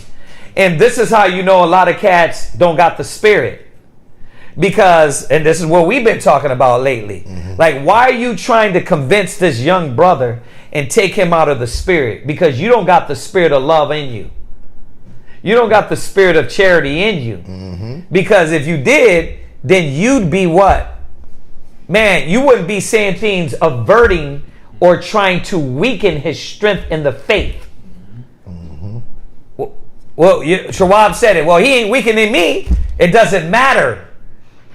He's not walking in charity. It might not be you, but it'll be somebody around you. It'll be the next brother, the next sister. You're saying something. You're thinking, what? I'm a free man. I can say what I want to say. No. That's not what the scriptures teach us. You got to do it for conscience sake for the next brother. So, like I said, when I heard about the mushroom thing and she said that, I was like, bro, don't let me get on the phone with her because I'm going to chop her up. Because she was supposed to say, no, you know what? You're right. Let me take that off. But she thought in her mind, oh, this is the perfect timing to stand on my double-mindedness. This is the perfect time to show what? I'm double-minded and I'm unstable in all my ways. Like she didn't show confidence in the spirit because she didn't look out for the conscience of the next brother or next sister. Right? Me and Ariel was talking about this today. The conscience of the next brother, the next sister. If I come in every night, not off Ariel's subject, but if I come in every night and I'm drinking in front of my child, am I worried about his conscience? I'm not worried about his conscience. If I'm coming in every night and I smack my wife down backhanded, am I worried about the conscience of my rib, my family, my house? You're worried about you. So how do you function based on your people and why you do what you do? And that's what this topic's about. So I know he's talking about idols, but remember, let's get deep into what he's saying. It's about your brother, being your brother's keeper. Go ahead. For if any man see thee which has knowledge, that meets an idol's temple. Because somebody's going to see you there. Right? You know, it'd be like that. The sisters went out one time. Sisters didn't have fringes on their garments. But you're saying you're a Hebrew Israelite. What happens? Another sister's like, where's your fringes? Now, we know they fringe checked them. But good. Because you know what that shows? Be on point. Because everybody's watching. Everybody's watching you. You are not your own. You have to be accountable for what you do, right? Why you think we ain't just handing out shirts? The S.O.W. is like, nah, bro. Because you're going to be, right? People got those fringes on. Forget the S.O.W. logo on it. Yeah. People have fringes on, and don't they do things and you're like, oh, those are Hebrew Israelites? Yeah. That's why I got off social media, because I be seeing all these bad examples. I'm like, bro, what are you doing, bro? Yeah, and sometimes you can't stomach it. You're like, ugh, is that what Hebrew Israelites do? No. That's just what somebody young, uneducated, didn't sit down and wasn't ready to be taught, took it upon themselves to usurp authority, and they did the things that what? make bad examples, right? Right. And let's bring it back to the sister, what she did around the sisters, right? There be people among us that what? Don't eat charitably. That they're not worried about the brothers and sisters. You know what they're worried about? Themselves, their brother, their mama, their daddy. They're not worried about the body of Christ. So this is what it's telling us. Go ahead. Shall not the conscience of him which is weak be emboldened to eat those things which are offered to idols? See? So if the brother is we're going into this place, are you trying to strengthen this brother's conscience or weaken it? You're trying to strengthen him, right? Are you trying to create him to be double-minded, unsure, unstable, or are you trying to strengthen it?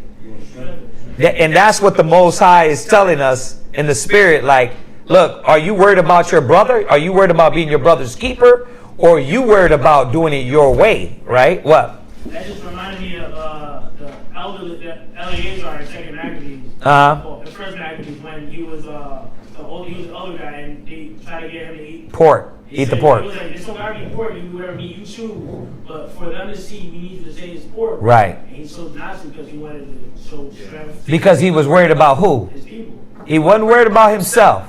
Listen, the boys wasn't worried about mama. They weren't worried about mama. Like, you know what? Mama's going to see me get chopped the hell up right now.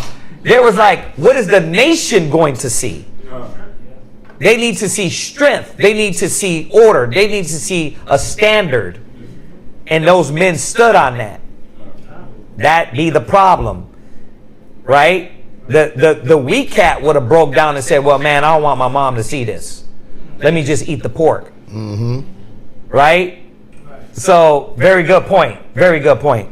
Back to what we're going over is reminding us that whatever you do, are you doing it for conscience sake? You're in the back there. Iron sharpeneth iron, and niggadum sharpeneth niggadum. Right? So you're in the back serving plates. Right? And you're talking to each other. You're communicating with each other. Every sister is feeding off your spirit. You're going to either sharpen them or you're going to weaken them. You can weaken them with a bad example. Or you can strengthen them with a strong example. You can say something slick, sly, disrespectful, under your tongue, and guess what? Nobody might have heard you but that one sister and said, well, that's what they do. That's what we do. Now, to be fair, does it go on among us? Yes. Because why? We got schisms in the body. But what does the Most High keep telling us to do? Cut that schism out. He tells us to what? Check the schisms. All right? Because that's... If anybody's oblivious to what this is, let me wake you back up. We are a hospital, and all the schisms are going to come in, and we got to cut the schisms off, chop off the cancer, nibble around it, and hopefully, what? Inject it with the good source, right? And then what? Get this schism whole, right? Go ahead. Come on, read on. And through thy knowledge shall the weak brother perish. Right. And through thy what? Knowledge. What? Knowledge. Because what you got? Knowledge. Yeah, you're like, bro, that's what the sister Abadiah did. Like, whoa, I got knowledge. I got knowledge. Knowledge puffeth up, but charity edifies. Now you see why he said that. Like, you got knowledge. I got knowledge. I can go eat in the Chinese spot, right? But is that feasible for the brother that will go with me, right? You know what I like to do? I like to do back in the days. There was a spot in Albuquerque. It was a strip club. We used to love to eat steak there. I would just go eat the steak. But then as I put away childish deeds, you realize, that's probably not feasible to go eat steak in the strip club. What did the brother say? What's the wing spot? Yeah. What's the wing spot? What's the wing spot? Hooters? Hooters? Oh, yeah. Well, Hooters is not. No, Hooters is not a strip club. No, but I'm talking about straight up. It was that. Yeah. It was like, well, you really eating steak over there? Like, yeah. But that be the mind state that all things are lawful, but all things are not expedient, especially to the next man next to you, he's thinking, oh, this is okay. By the way, I don't do that. That was in my infancy, in my youth, in my stupidity, and thinking what? No, and thinking knowledge. I got knowledge. I'm not doing nothing wrong. I'm a Hebrew Israelite. Working for Yahushua. It like nobody's. I'm bulletproof, right? So I'm thinking what? I'm not doing nothing wrong. I'm good. I'm good. You good? You good, brother? I'm good. But it was not good. Because the man or whoever see me, right? It wouldn't be good. Conscience sake for the next man. Go ahead. For whom Christ died. For whom what? Christ died. And that's what it's about. Right? Go ahead. But when he sinned, so against the brethren. When you sin what? Against the brethren. Go ahead. And wound their weak conscience. And wound their weak conscience. Like it's not about one brother. It's about the brethren. You're doing this because you're going to affect the nation. Right? You affect the sisters. When you do that among the sisters, when you roll like that, and nobody sees you, you affect the sisters. You affect the brothers. Go ahead. Ye sinned against Christ. You sin against who? Christ. So guess what? You're going to have to bear that. You're going to have to bear that. So why didn't that brother eat the pork? Because it was about the nation. It wasn't about himself. It wasn't about his mama. Man, my mama, I can't put my mama through this. Dear mama, I can't let her see this. He had to what? Lay down. For his people. Go ahead. Wherefore, if meat make my brother to offend, right? I will eat no flesh while the world stands. Right. There you go. Yeah. You know what I mean? That's like, hey, brother, I'm finna do this meat fast. I ain't doing no meat. You know what I mean? He's 30, 40 days in, and you over there with a burger like, rah. You want some, Mark? Right. Now, we know nobody's going to do all of that, right? Like, here, you want? But there be cats that do. They're like, damn, this brother's on a fast. Let me go eat my sandwich in my room. What's that in the bag, Nothing. Right. You don't want none of this, Ray. Let me go to the room. Let me do my thing, right? If you ain't going to fast with me, go at least damn strengthen the brother, right? Yeah, we've done that. When brothers are on a drinking restriction. Yeah. The one brother he was on a drinking restriction, and so it was what? Is it expedient for us to just pop the bottle and crack some beers in front of the brother? No, if he's really our brother, then we're gonna be in the same mind. Right? We're gonna be in the same mind for his conscience sake. Mm-hmm. We're all on the fast. We're all on drinking restrictions. Definitely when we're around them. Right? Go ahead. Least I make my brother to offend. So that's what you start from the top, and then you can start getting into the subject and what his point was to the Corinthians, because these guys, there's all this anarchy, idolatry in Corinth everywhere, right? You got food in these different places in the market in Corinth. That got idols everywhere. That's chapter 10. Right? And it goes down, right? Mm-hmm. You got all these in these places. Now it looks like a damn idol's temple. Right. It's like, what is this, a restaurant? Or is this a place to worship other gods? So he's reminding them, like, are y'all paying attention what you do for the next brother? Yeah. You know, even though you're on point, you might understand, but this is not feasible for the next man, right? What you was going to say? I was going to ask if Matthew 18:6. We can go there. We can go there real quick. Read it. Matthew chapter 18, verse 6. But whoso shall offend one of these little ones, which believe in me, it were better for him that a millstone were hanged about his neck, and that he would drown in the depth of the sea. Right. I was only asking based on, because you said it, verse 12 in chapter 8, it was if you sin against one of a brother with a younger conscience, unlike yourself, you sin against Christ. Right. So that's what my mind. It goes right with it. Absolutely, no doubt. So, but this is the thing, that are you worried about the next man's conscience? Mm-hmm. Or are you worried about yourself? Because what does this get into? Selfishness. You got selfish individuals that are only worried about what they want and what they desire, and not looking out for the nation, for the people. And not saying that, wait a minute, how this is going to affect these brothers, these sisters. Yeah. Right? Go ahead. That's it on that chapter. Oh, that was it? You want verse chapter 10? Yeah. Let me get this one real quick. 2 Corinthians 4 Yeah. 2. 10. Chapter 10. Start at 24 and then go with 8 verse the same thing. Mm-hmm. I don't know if you want.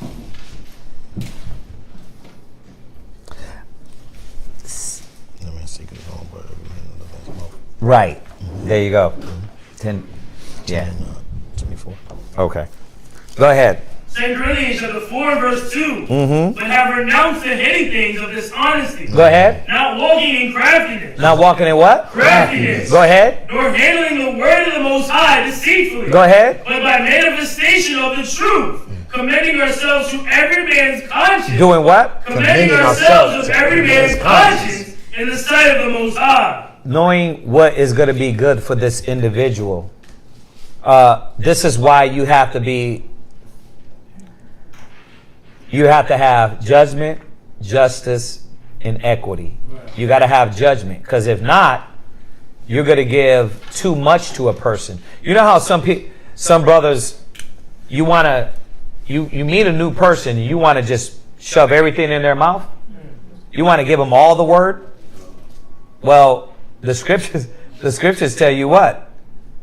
As newborn babes, they don't tell you to do that. They don't tell you shove meat and everything.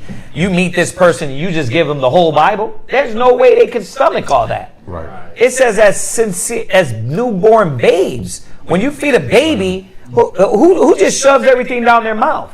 They give them little by little, right? And it says doing what? Commending what? Ourselves to every man's conscience. Meaning remembering, giving yourself over to the conscience of the individual, and knowing what I do is how this affects the next person, right? How does this look, right? Where are we at? First Corinthians 10 and 24. 1 Corinthians 10 and 24. Read that. 1 Corinthians chapter 10 verse 24. Uh-huh. Let no man seek his own. What? Let no man seek his own. And that one of the big issues with Israel, with our people, we've been taught how to be selfish. It's not about us. It's about the nation. It's about the people. Go ahead. But every man another's wealth. But every man's what? Another's wealth. Another's wealth. Are you worried about the next brother, the next sister? Are you worried about how they're going to see this? Are you worried about how they're going to look at that? Are you worried about what you're saying, what you're doing, how you're acting? You represent the truth. But that's when you get what? Now you the rain man. You don't know what the hell. What? I don't know what the truth is. Like, you got to realize you're responsible for what you know. Go ahead. Whatsoever is sold in the shambles. So whatsoever is what? Sold in the shambles. Go ahead. That eat. Read. Asking no questions for conscience sake. Go ahead. For the earth is the Lord's. Right. What? Now remember, we know who he was talking to, right? Which is what? He was talking to who? He was talking to Israelites that knew what? The law. The law. So for the Christians, this means what? You can eat anything you want. But the Israelites knew dog ain't meat. God. So you don't have to tell me, hey, pork, don't eat pork. Right. Eat whatever's in the shambles. Why? Because you know what to eat. That's like me. Do I got to remind you not to eat pieces of dookie? I got to remind you of that? Like, well, why you didn't tell them not pork? Because you don't have to remind them of something they knew that wasn't food. Yeah. He was right, but it's in the like. There's a lot of food in the grocery store, but do you go and eat it all? No. So he was saying, eat. Go ahead.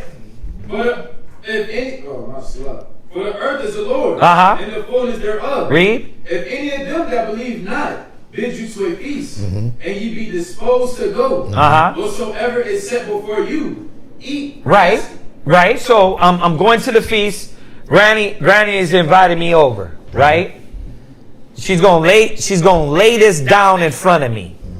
Right. It's lawful. Right. It's lawful now. It ain't no pork. Ain't no hog maw. Ain't no chitlins. No shellfish. Ain't none of that. Ain't no shellfish, crawfish, right? Go ahead. Asking no question for conscience sake. Read. But if any man say unto you, this is offered in sacrifice unto idols. But if he comes back and says, in the name of Allah, the greatest, in the name of Buddha, in the name of Hindu. You forgot it was Thanksgiving Day. You thought Granny was just making sweet potato pie, but she's like, well, I'm not going to tell him it's Thanksgiving Day. But come on, sit down. Then they say the grace. Yeah. They say the grace, and they like, thank you for this Thanksgiving or this Christmas. You forget. Because we be forgetting those days. We don't be paying attention to that. Because those days are what? Pagan to us. They idolatry. But then you're thinking, oh, well, I'm going to go over to see you get a plate from grandma. Forgetting that, not knowing that it was for this. That's when you got to consider their conscience. This is something that a lot of new people come in. They say, well, so I can't go over to grandma for Thanksgiving? She made a plate. I know Thanksgiving. But if you're eating it around them, what's going to happen? They think you're eating it for the day. They think you're eating it for the day. God. Right? If they give kids gifts to the kids, right? They know it's for that God. Yeah. They know that. You got to show them, no, thank you. Yeah. No, I'm good. I'm good. Hanukkah's coming up. Purim is coming up. Passover's coming up. Feast of Unleavened Bread. You can. Yeah. But how about just any regular day? Thank you. You can wrap up something and be like, hey, I got the kids something. Any regular day. Why gotta be today? Yeah. But this is what we gotta show them, that for their conscience sake, that we are what? We want no parts of that. And then there might be your children in the middle of that. And they're like, well, grandma got us some gifts. And you're coming back like, if you didn't teach your kid, because all my kids know what? Christmas is bad. God. No, not Christmas. They look at it right. No Christmas. Right? They know that. See? But if grandma plays on their conscience. Right? Yep. So this is why you got to make sure you got control over your kids. Yep. But let's say if that dynamic wasn't there. You got split households. If you take those gifts, what is your child going to see? Daddy took it. Yep. It's okay. Right? He's going to eat the pork in front of us. That means it's okay. Yeah. You see? When it's not. Right? You got to do this for the conscience of the people. Go ahead. Eat not for his sake that showed it. There you go. Eat not for what? His sake that showed it. Yeah, I'm not eating it because for you, grandma. I don't want none of that. But I made it. Yeah, but you doing it for something that's wrong. I'll be over here any other day. Yep. Yeah, I mean, we could do it any other time. We don't have to do it right now. Go ahead. And for conscience sake, for the earth is the Lord's. Right. Go ahead. And the fullness thereof. Conscience I say, not thy own. Not thy own. Go ahead. But of the other. But of another. Yep. Are you worried about the next brother, the next sister? This is when y'all walking, when you're talking. What are you talking about? When you young brothers go out and y'all have y'all Sundays for the young generation, right? The young upcoming soldiers and officers. Are y'all conscious that Shemaiwan's there with y'all? He's watching everything you're doing. Are you conscious what you're joking about? Right. What you're talking about? Right. Because whatever you're doing, he's going to think it's okay. You got to stand for the conscience. How about this? How about we move Shemaiwan out the picture? How about your brother next to you? A lot of brothers don't see that. What is becoming of a Hebrew Israelite? What am I going to sharpen the brother with? Yeah. Is it going to be all the time comedy, foolishness, or is it going to be some wisdom and understanding? God. You got to think about the conscience of the people around you, or else you, like I was telling Ariana today, you don't know what the truth's about. The epitome of the truth is a man that he laid down his life for his brethren. That's the epitome. If you don't know how to do that, you don't know what Christ has sent us to do. God. Oh, yeah. Y'all believe that? If you don't, then why the hell are you here? Go ahead, read on. So why is my liberty judge of another man's conscience? Right, but why is my what? Liberty judge of another man's conscience. I'm a free man. I'm a grown man. Why do I gotta move like that? I can drink in front of the kids and then start getting mad when the kids talk reckless in front of her to her. You put that conscience in the child. Dad is gonna get mad when the son is a drunk, but you showed him how to be a drunk.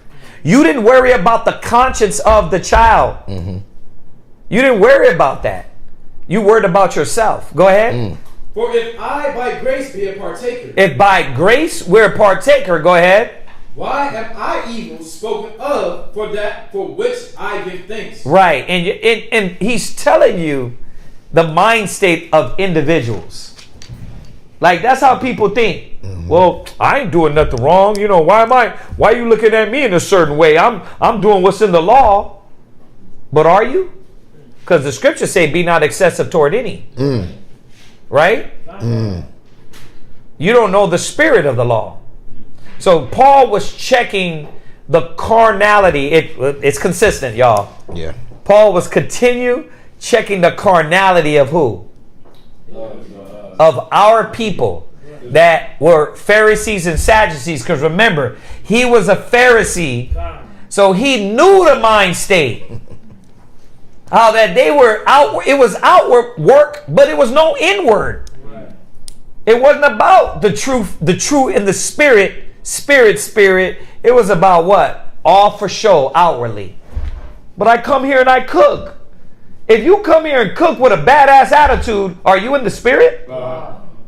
If you come here and cook and don't want to cook for the brothers, is it in the spirit? Yeah, we got to think about these things. And then you affect everybody negatively among you. Right? Well, let me fake my smile. Come on now. Let me fake I'm a fake my smile. Shalom, sister. He says, you look like you want to. You know that horror movie, Smile? Oh. Where you can see the pain in their eye? Shalom. Oh, wow. Like, I'm dying inside. Right. Like, that's not helping. You're lacking something. You know what you're lacking? The labor of love. Yeah. Why you're doing what you're doing. And your kids will see it, the sisters see it, the family will see it, your husband will see it, right? You lack the labor of love. Go ahead. Whether therefore ye eat or drink or whatsoever ye do, do all to the glory of the Most High. See, you're supposed to be doing everything to the glory of the Most High. Well, we're just playing basketball. What's wrong? Like, you play basketball in order. You play basketball in order. You're a Hebrew Israelite playing basketball. Or are you Tyreek again? Jay Sean? Huh? Are you Malik? Malik, you got the blood in your ear running on the court with your pants sagging. Right? You said, don't say it. When I played college ball, we had this had a tall bro, he was like 6'7". We used to have one in the year sometimes Y'all don't think I'm from the hood? Like, I know.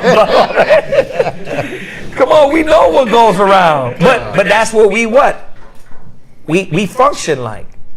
We're not realizing that we affect everybody among us. You know what I mean? And that's the problem. Everybody. We affect everybody around us. So we got to be careful. Yeah. We got to walk. It says that we walk charitably. Go ahead. Give none offense, neither to the Jews nor to the Gentiles. Yeah, not only to the brothers around us, or I'm an Hebrew Israelite now, but when they see you in the street, hey, yeah, man, y'all are different, but him, He don't got to say. he's spooky. Yeah. What's up with him? Yeah. Hey, y'all good, but I seen the sister that roll with y'all. You know, I seen a whole panty liner when she wasn't with y'all in class. Right? Damn. Lipstick was dripping. Yeah, it was dripping when she wasn't around, but she come around with no makeup on. She come around humble, you know what I mean? Meek and humble. Right, but when she out there in the streets, she what? She on Instagram, what? She on Facebook, what? The alternate, right? The alternate Facebook. Look, they be judging me. They be all in my...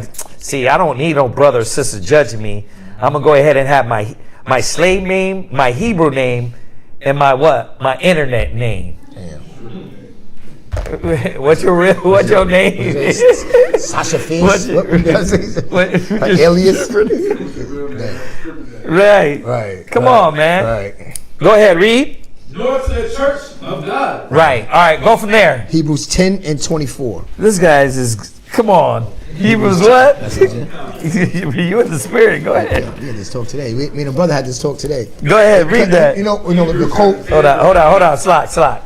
Go ahead. The cold part about it is like we're reading about Paul dealing with our people with these literal idols. Like we know what it was back then. Right. It was deities, man-made idols, man-made deities and gods. But what's that today? So we don't have the Baal, we don't have the Zeus, we don't have all of these, the Mars. Right. But what do you have? You have your pride, you have your ego, you have your lust, you have your selfishness. These are the idols that we serve today. So me and the brother had a conversation. It's like, well, do you not see how you're serving the God, your idol, your selfishness? You didn't consider to ask anybody else if they wanted something to eat. You didn't consider to ask them, hey, if I want to pick up the broom, well, I'd rather be asleep while everybody else is working. Those are idols. Those are powers, little G's, but it's a G to you. Yeah. It's a G that you give space to. It's a G that you give time to. It's a G that you want, where you want to be at. Instead of what the Most High wants all of us to be at. He wants us all in the same mind, under the same power, his power. When you're considering one another to do this, watch. Read. Hebrews chapter 10, verse 24. And let us consider one another to provoke unto love. To do what? Provoke unto love. Right. My selfishness is not going to make you be more charitable. Yeah, selfishness is not love, period. It's love for you. Yeah. Right? It's self-love, but it's not love for the body. Right? It's love for what you want, but it's not love for everybody else around you. Yeah, and that's literally what our relatives are trying to do for us. When they try to guilt trip you, when in the beginning when you came to the truth, and they try to guilt trip you about all of these holidays that you're saying that you're separating yourself from. What do they say? Oh, you don't love me no more? I do love you. That's why I invited you to Passover. You ain't come. That's why when I send you class links, you ain't look at it. So this love goes one way. It's not really love. You want me to worship you. You want me to be a servant to you, submission to you. And I'm trying to show you to be a submission to the Most High. But they don't see it that way. We don't see how idolatrous it is with the deception of the idolatry today. Because it's not an actual image, because it's not an actual thing, we don't consider our emotions, right, our desires as being idols. Go ahead. And to good work. Because when we are doing it in the right mind, we're going to do it the way the Most High said it. When you consider another man's conscience, it's going to make us be in the same mind, the same judgment. You're going to be the iron to sharpen iron. It's not going to be, well, I need my space, I need my time. That tastes good to me. It's all about me, me, me. Well, then there's no Father. Yeah. There's no Most High. And how do you, the beautiful scripture that you read, when you don't consider anybody else, you're offensive now. You're offensive to the Most High. Right? Because he said this is something that he's beautified in when he sees the love of neighbors, the unity of brethren. Right? That's something he says and we see as beautiful. Because we know what the opposite looks like when you go to our neighborhoods. It's all about self. You had that. When you be at your bro's house, you come in, right? He's eating in front of you. He ain't even ask you if you want anything, right? He got extra. You sitting there, your mouth watering like, damn, I ain't eat all day. But that's your friend though. That's the friends that we had. And what did they teach us? To do the same thing. I can't wait. What'd you do when you got the hero? Damn, you always asking for a piece instead of offering a piece before you even took yours. That's what Israelites do. Brothers around me be like, hey, Ak, you want an egg roll? Yeah, you want. You ain't even gotta ask. Hey, would you want one? Heck yeah, I smelled it when you got out the car. The water for being my brother. Thank you for showing me you care. But if his belly was his God, if his belly was his idol, then it would be, let me eat in the car so I don't have to give you. Because I don't want to care about you. Let me not ask you. Let me just order and not even consider to hey, do you want some? I don't got enough to buy you, but maybe you want to go halfers or something. That's supposed to be that's the kind of love. That's what it promotes. That's what it provokes us to consider and think about everybody else. Go to one more. Romans 12 and 10. I go, damn, it's 10 already? Time. Good. Yeah, you're already. Romans 12 and 2 10. hours. 2 hours is nothing. What's your niggas? Romans chapter 12 and verse 10. Yeah. Be kindly affectioned one to another. Right. That affection is not just talking about you and your boo. Boo time. The pleasure that comes to sleep. It's talking about actually having care and love. Right. Actually giving a damn. Being conscious. That's going back to the food. When you go to the spot and you see the brother tense up because he's like, it might not even be the Buddha. You got some of these brothers that's in the truth that say Chinese food is unlawful. Right, Hadara? So what do? Chinese food? Yeah, for the sake of them brothers, you don't go get the plain noodles. No vegetables, no meat. Right? You say, all right, well, fine, we'll go get something else. Matter of fact, I like Issachar food. Right. I like Benjamin food. You all right with that? What do you like, brother? Then we like it together. You see that? That's provoking one another to care, to be kindly affectionate, to be out of your own mind, but the consciousness of everybody else around us. Go ahead. With brotherly love. With what? With brotherly love. There's supposed to be a difference in what makes us brothers. Right. Not because we work at the same place, not because we go to the same school, not because we live on the same block, but because we're doing the will of the Most High. Right. Isn't that what Christ said? Who is my mother? Who is my brother? Those that do the what? Right. Well, the will of the Most High is to what? To love your brother as yourself. Right. So if you're not doing that, and I know we were not shaping to do that. We were shaping to do what? Flex on each other, right? I can't wait to come up on, look what I got that you don't got. Or just to be totally oblivious. To be totally about, damn, I didn't even think about that. I didn't even think who's cleaning the bathroom. Every time I get in the shower's clean. I didn't even think about that. But what would the opposite look like? Somebody that didn't care about themselves or you. Who's cooking the meals? I didn't shop. I didn't put nothing on it. But I got a plate every night. Somebody's caring. Somebody's showing they care about you. Are you now oblivious to that? Or are you going to say, hey, your good works is provoking me to be kindly affected. It's better to give than to receive. Let me be my brother's keeper, my sister's keeper. Yeah. Go ahead. In honor, preferring one another. In doing what? In honor, preferring one another. But that's going to take us coming out of the mind of being black. Right. Coming out of the mind of being selfish. Coming out of the mind of just only about me and mine. That whole stupid slogan, family first, that we do. Like, what does that mean? Is this promoting another separation and division? I'm only going to care about me and my family and not your family? I'm only going to care about what's going on in my house and not your house? That's not even, but that's what it means to be an Israelite. Right. An Israelite, you actually care. You actually give a damn. But that's it. What you got, Ariel? I had ChatGPT, because this is going off the conversation because I had earlier. And it was the mental selfishness. It says mental selfishness not considering the mindset of others and the influence it has.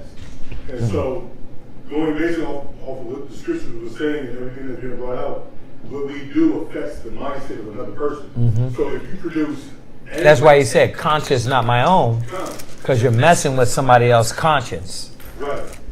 It said, it gave a list of like, what was it? It says, what am I feeling? Why am I feeling it? What am I about to do because of it? Right. So you're like consciously aware of the steps before you make this decision to do this. It says, how might the other person interpret this?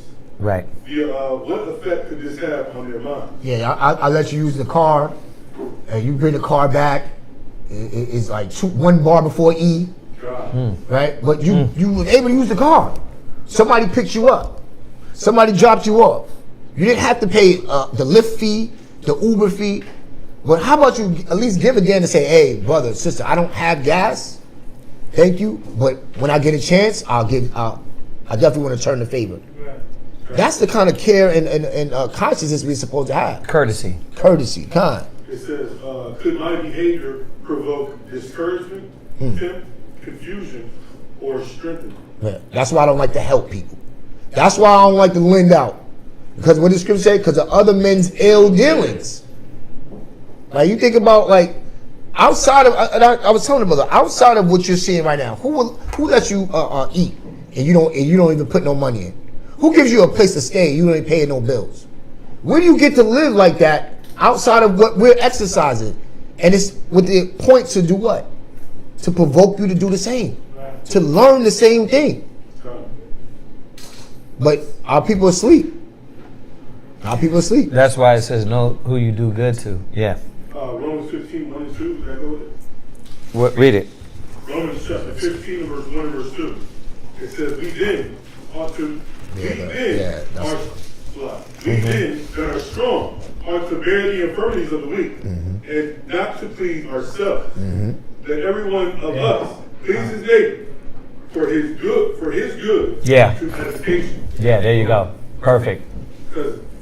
That's perfect. That's perfect. We're going to end it with that. Do we got anything else online? I know he asked earlier, do stars fall from the sky? Yeah. You got a question? Yeah. Go ahead. Where you at? Proverbs chapter 22, verse. Who said that? This is Stephanos earlier when we was going over. Get those real quick. I got that. Ecclesiasticus 43. Ecclesiastes. Yeah. 9. Where we at, REI? And then we'll answer Stephanos after yours real quick. I had two. What is it? Just quick, Proverbs chapter 22, verse 24 to 27. Proverbs 22 what?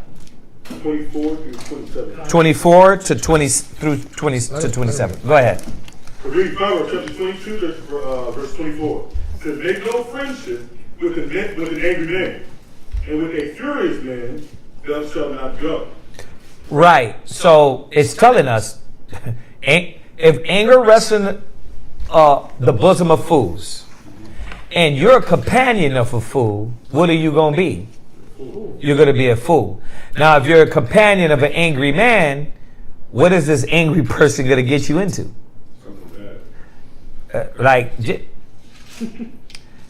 I know you know this, but I'm going to just say it just for the record, right? Y'all know what happens with an angry person. They lose it, right? They lose it. They'll put a gun on somebody. They'll stab somebody. They'll punch somebody in the mouth for any reason. And if you're there, guess who's getting into it? If you don't got no wisdom and you don't got no sense, you got to get into all this. So being a companion of an angry man is not wisdom. It's not the spirit. If the scripture says a man shall cleave to his like, well then are you like that? Right? So no, you got to ask yourself, if you're his companion, then you're like that. Right? Unless you're converting him. That's different, right? Go ahead. Verse 25. Least thou learn his ways. Least thou what? Learn his ways. Right. Once again, it goes all the way around. Iron sharpeneth iron and what? Fool sharpen foolishness. Right? A man shall cleave to his like. Right? Does the lion hang around with the gazelle? No. That's food, right? So if you're hanging around with this type of individual, most likely you're like that, or you admire something about that, right? So the Most High is telling you, yeah, you admire some about it. Very important, because you're like, well, I'm not angry, but you like something in this individual that you think is okay. Right? I'm not like that. I'm not angry. He's just like that. But you probably think it's funny. When he knock cats out, shank cats, shoot cats. You got those people too, right? That enjoy the folly of the other individual when they did it. A man will cleave to his like. So you might not do it, but your mind is like his mind. Right? I mean, that explains the next precept. Uh-huh. You just did, now I got it. It says, it gets a snare to thy soul. Right. You get a trap to your spirit because, look, in two ways, because there's a lot of scriptures to add with this about dealing with an angry man and being a companion or a friend of an angry man. It says you're going to go with him down a way that's going to get you trapped up. That's in Ecclesiastes. Exactly. So that's what it's speaking of. God. And verse 26, it says, be not thou one of them that strike hands. Right. So what did we go over this a lot. The bishop, he wasn't supposed to be a what? A brawler, right?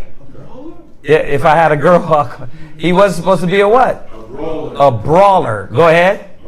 It says, or of them that are sureties for debts.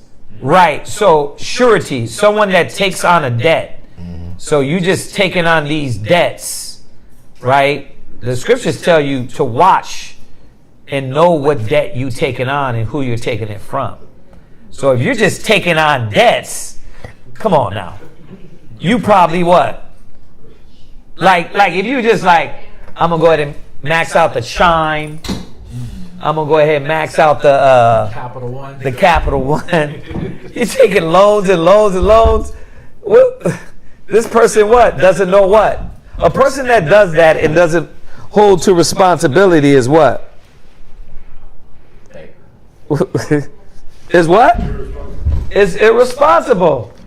Like, you're just taking on all this debt, right?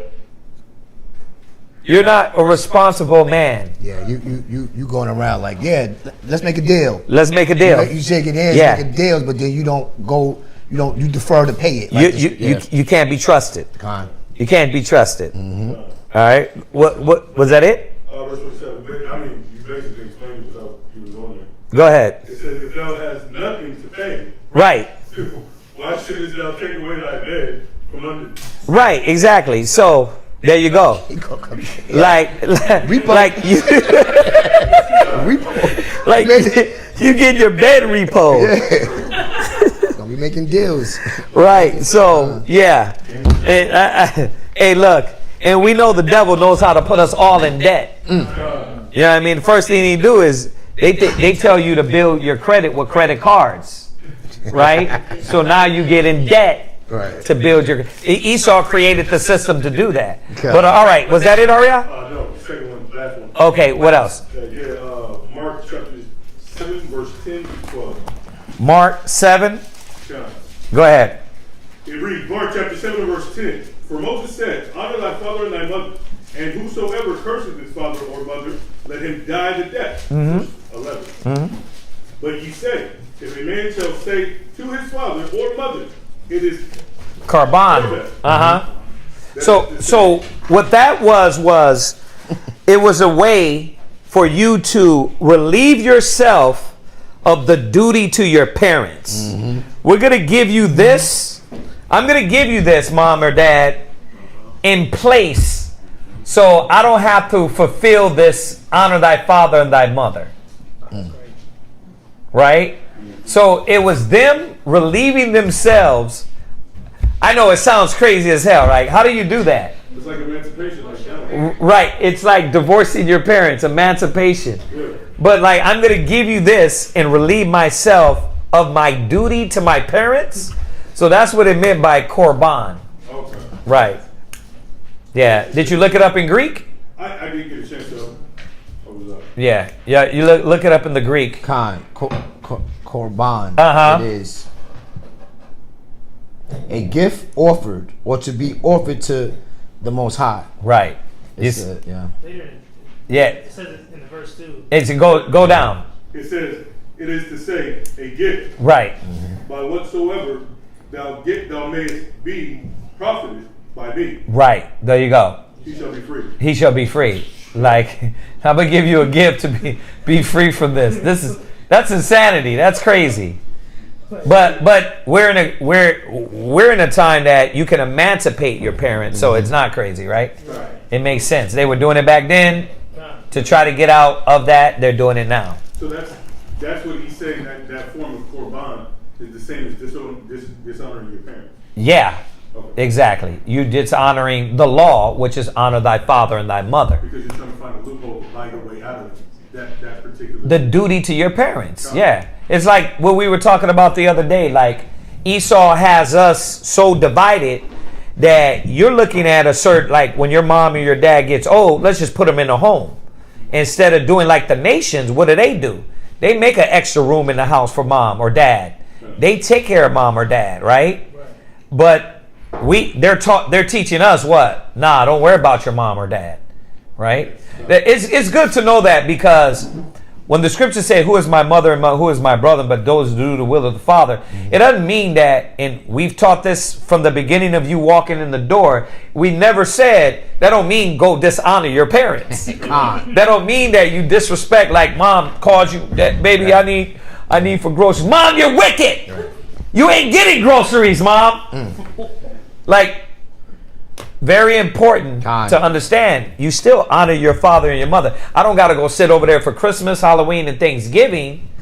I don't got to argue and fight with you. But mom, if you need something, let me know what you need. I'll come help you out. Baby, I gotta, this cabinet needs to be moved. No, mama, you're wicked. I can't move that cabinet, mama. That's what you're going to do? Wow. Well, that'd be the mind state. So understanding that the separation from dealing with the false things they promote and being part of that and still being able to honor them, we have that dynamic. We have to live that dynamic. You know what I mean? Right. Yeah. All right. Yes. Can you explain 13? Verse 13? Go ahead. Read it. Verse 13. Making the word of God of none effect. They're trying to get out of the law. And basically, they're like erasing thou shalt honor thy father and thy mother. Yeah, that's what they're trying to do, is make the word of the Most High of none effect. Oh, we don't need that law no more. Why? Because I gave my mom a gift and I took care of all of that. Right? I emancipated from my mom and dad. They not my mom and dad no more. So this them making up their own way. Exactly. They're making their own rules. It's like the white man do today to circumvent what the law says about a sodomite, what the law says about stealing land, right? Same thing, right? We're going to make another law to undo the law of the Most High, right? And an agreement for you to agree yourself into debt, right? So, it's everything they do with the law. It says they transgress the laws and the covenants, right? Yeah. So I know everybody's tired. What? I like this because this is going in because he's using these different parables to show how wicked the Pharisees are in their dealings. Right. About the outside of the cup being clean with the inward. Right. Because they wanted to go against him, against his disciples washing their hands. He's like, hold up, let me bring you on this spiritual level.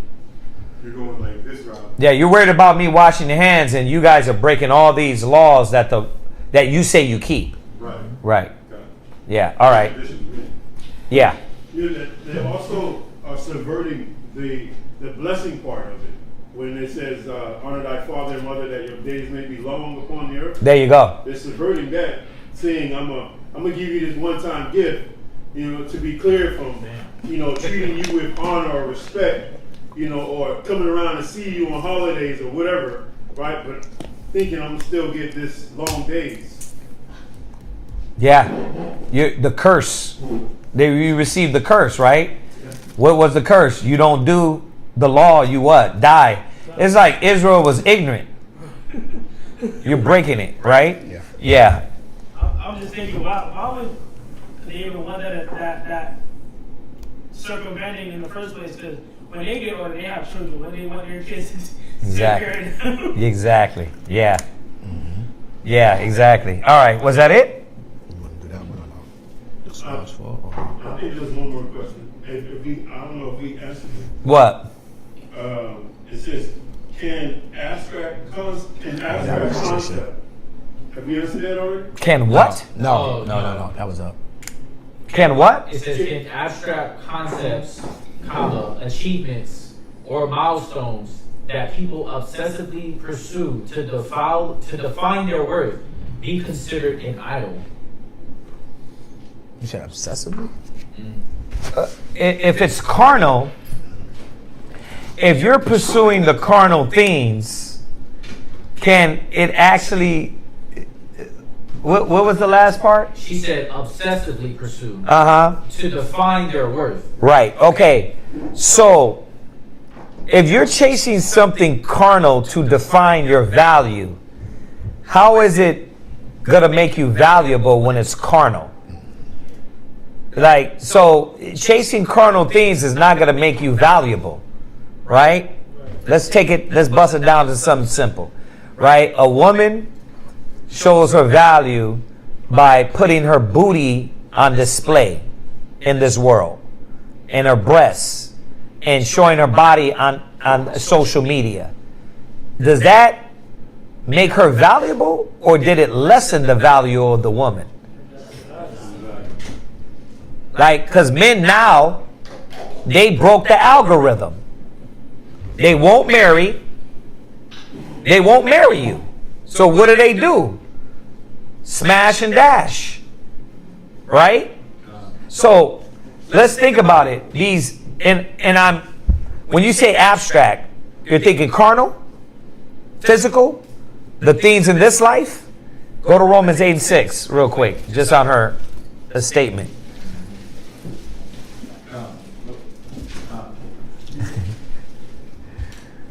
Go ahead. Romans chapter 8 verse 6. Go ahead. For to be carnally minded is death. Right. To be carnally minded is death.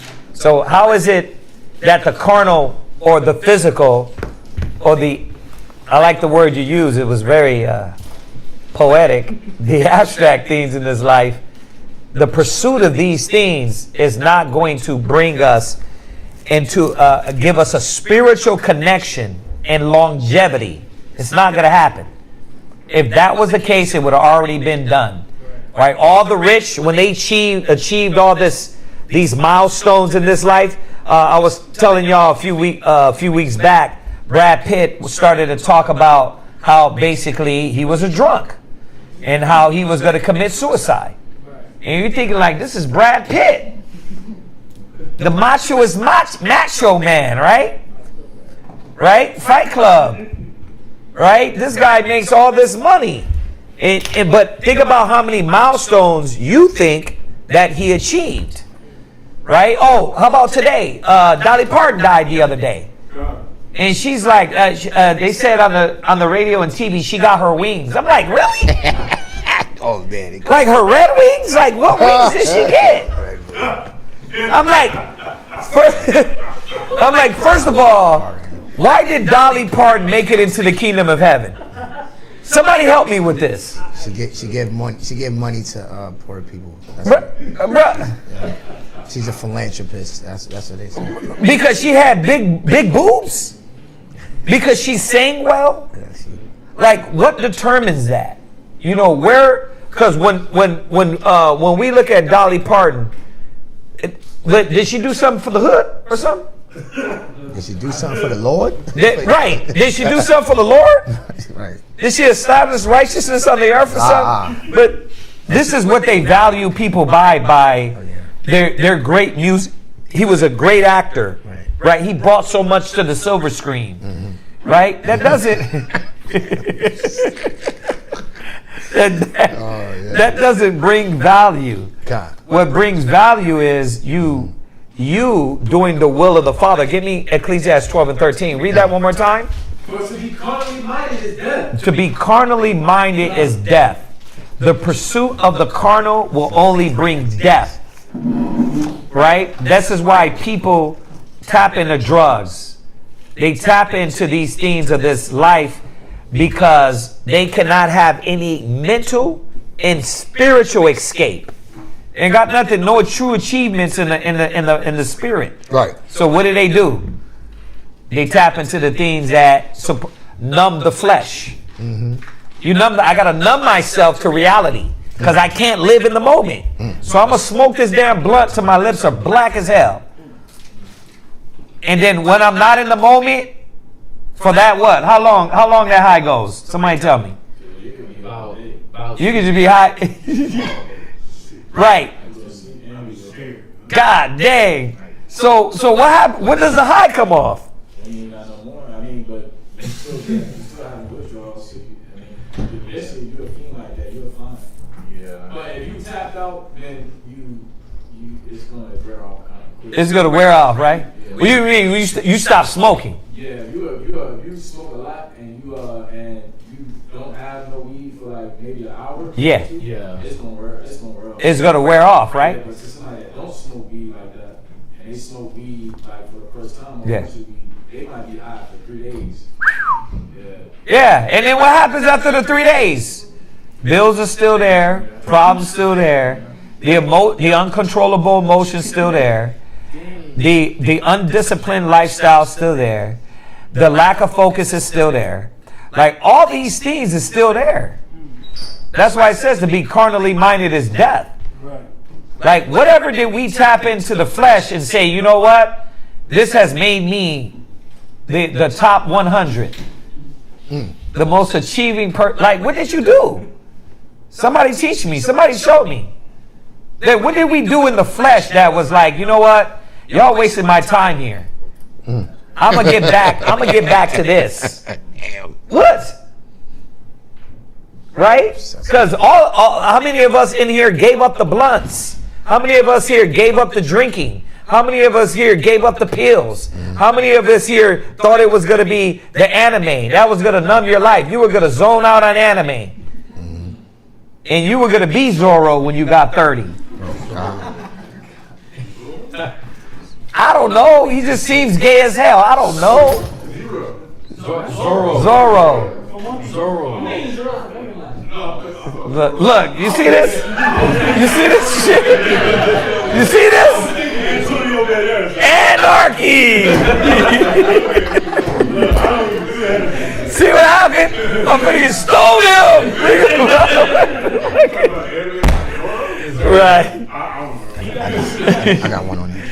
But finish that, come on. But to be spiritually minded is life and peace. Yeah, so pursuit of these things is not where you're going to get the peace. The peace is in doing the will of the Father. Because guess what, y'all? This life, it says hell from beneath has come up. This right now, this kingdom on this earth is you're not going to be able to achieve those things. Only one way. You shall know the truth, and the truth is going to make you free. You can get some peace through the Spirit of the Most High. And even in that, even in the Spirit of the Father, what are we constantly doing? Fighting. We warring against the flesh. Even in that, there's still like, you're like, well, so I got to be happy with the war. But at least you're doing it for righteousness, right? But guess what? There's still not just straight quietness. Not yet. Not yet. And when we fully get submerged and the Spirit takes over, we're going to know what real peace is. Go ahead. Go to Philippians 4:17. You hit it though. Philippians 4:17. Read that. Philippians chapter 4, verse 17. Not because I desire. Slot 3:17. Go to 3:17. 3:17. Yeah. Brethren, be followers together of me, and mark them which walk so as ye have us for an example. Because she had the word that You got to make sure that she understands excessively, right? It says doing something or thinking about someone or something far too much all the time or in a way that is not normal or healthy. What Paul is saying, look at our example, right? What was Paul's occupation? I know brothers know that, but how many people is he known for that? Is the scriptures putting all of his teachings about his occupation, how he was getting his money, or what he was doing for the Lord? What was he doing obsessively? Like when we saying abstract and we saying what we're doing obsessively, what were the men and women in the Bible written for our learning to see? They was obsessive toward being comfortable in captivity. It says they were addicted to the ministry. They were addicted to the ministry. But with us, what happens is we get addicted to being comfortable in captivity. We'll go hard at getting the 2,000 square foot home, the 6-figure bank account. Not talking about the system, but just us as a whole. We'll go hard at getting these carnal things. But what was Paul an example of? What was Yahushua an example of? Right? He was rich and made himself poor for our sakes. Yep. Right? Read on. Boom. For many walk, of whom I have told you often. And now tell you even weeping. He's really trying to get our attention so bad. Why? Because he knows his people. He knows his brothers. We go hard for the carnal things. We'll give our life for the game, right? I love the game. Right? I go hard for the game. Any game, the sports game, the drug game, the rap game, the woman game, the video game, any game, right? Read. Yeah. That they are the enemies of the cross. But they're showing what? When you're excessive toward anything outside of Father, what are you saying? You're an enemy of the cross. Read on, watch. Of Mashiach Yahushua. Read. Who is discretion, whose God Wait. is their ability. Who's what? Who's his Whose what? God is their ability. No, what did you say before? Who's what? Whose end is destruction. Oh. Whose end is destruction. Destruction, right. Whose God is their ability. What are they obsessively chasing? Chasing the go. bag, chasing the woman, you chasing fame. Right. And how does it end for our people? Yeah. How many of our people were chasing that fame to be famous? And then they're what? Strung out off of drugs, drug overdose, right? Dead, right? Yeah. All of these things happen to our people when we're obsessive to serving our own belly and not the Father. Go ahead. And whose glory is in their shame. And whose glory is what? In their shame. They're like, damn, it was a waste. You went that hard you went that hard to be famous, and you died looking like a fiend. Was it worth it? You went that hard to go to make it to the league, and now you could barely walk because you got tackled and now you're paralyzed. Is it worth it? Or you hit your head on the concrete. Now you can't remember if it's Friday or if it's Tuesday. I'm sorry. You got CTE. You see the Drewski? The Drewski one. Yeah, God, that's all I got. The Drewski one recently with the CTE. Or think about our sisters that the ones that they're so goal driven. They're obsessive about making themselves, giving themselves a position in society. And then they get to 40, they realize what? They don't got no man. They don't got no children. I seen a little interview with Mary J. Blige saying that. Y'all seen that one? Like, she realized that, and you get a lot of these movie stars and actresses. Like, I push everything aside. Yep. And her Mary J. Blige was like, you know, I kind of look at people around me with kids, and I'd be like, damn, for that moment. Yeah. But then that other mind comes in. And you know what that other mind was, right? It's worth it. It was worth the money. It was worth the fame. It was worth it because I would have had to put in all this love and dedication into a child. Yeah. You know? Yeah. Yeah, crazy. Finish it off. Whose mind, earthly things. Yeah, they're obsessive because they're minding earthly things. They're obsessive toward earthly things, we should say. Yeah, dang. And that's going to be to their shame. Oh, wow. That was... You realize you're 50 and you ain't got nothing? Yeah, that was crazy. Good, very beautiful, direct, on-point scripture. All right, if that's it, let's salute everybody online. Remember, brothers and sisters, it is the Shabbat. Let's keep it holy. The confusion, the chaos, what are you good to do on the Sabbath? And is it for the Most High? So remember that, man. So everybody say Shabbat Shalom, Tawada. Shabbat Shalom. Shabbat Shalom. Shabbat Shalom. Hey, wait. Hold on. When's Tabernacles? Trumpets is going to be September the 10th. Yeah, September 10th is trumpets. All right, y'all. Shalom. And Shalom. that's Thursday. Yeah, so we talked about that before. Yeah, we talked about that. Okay. Oh,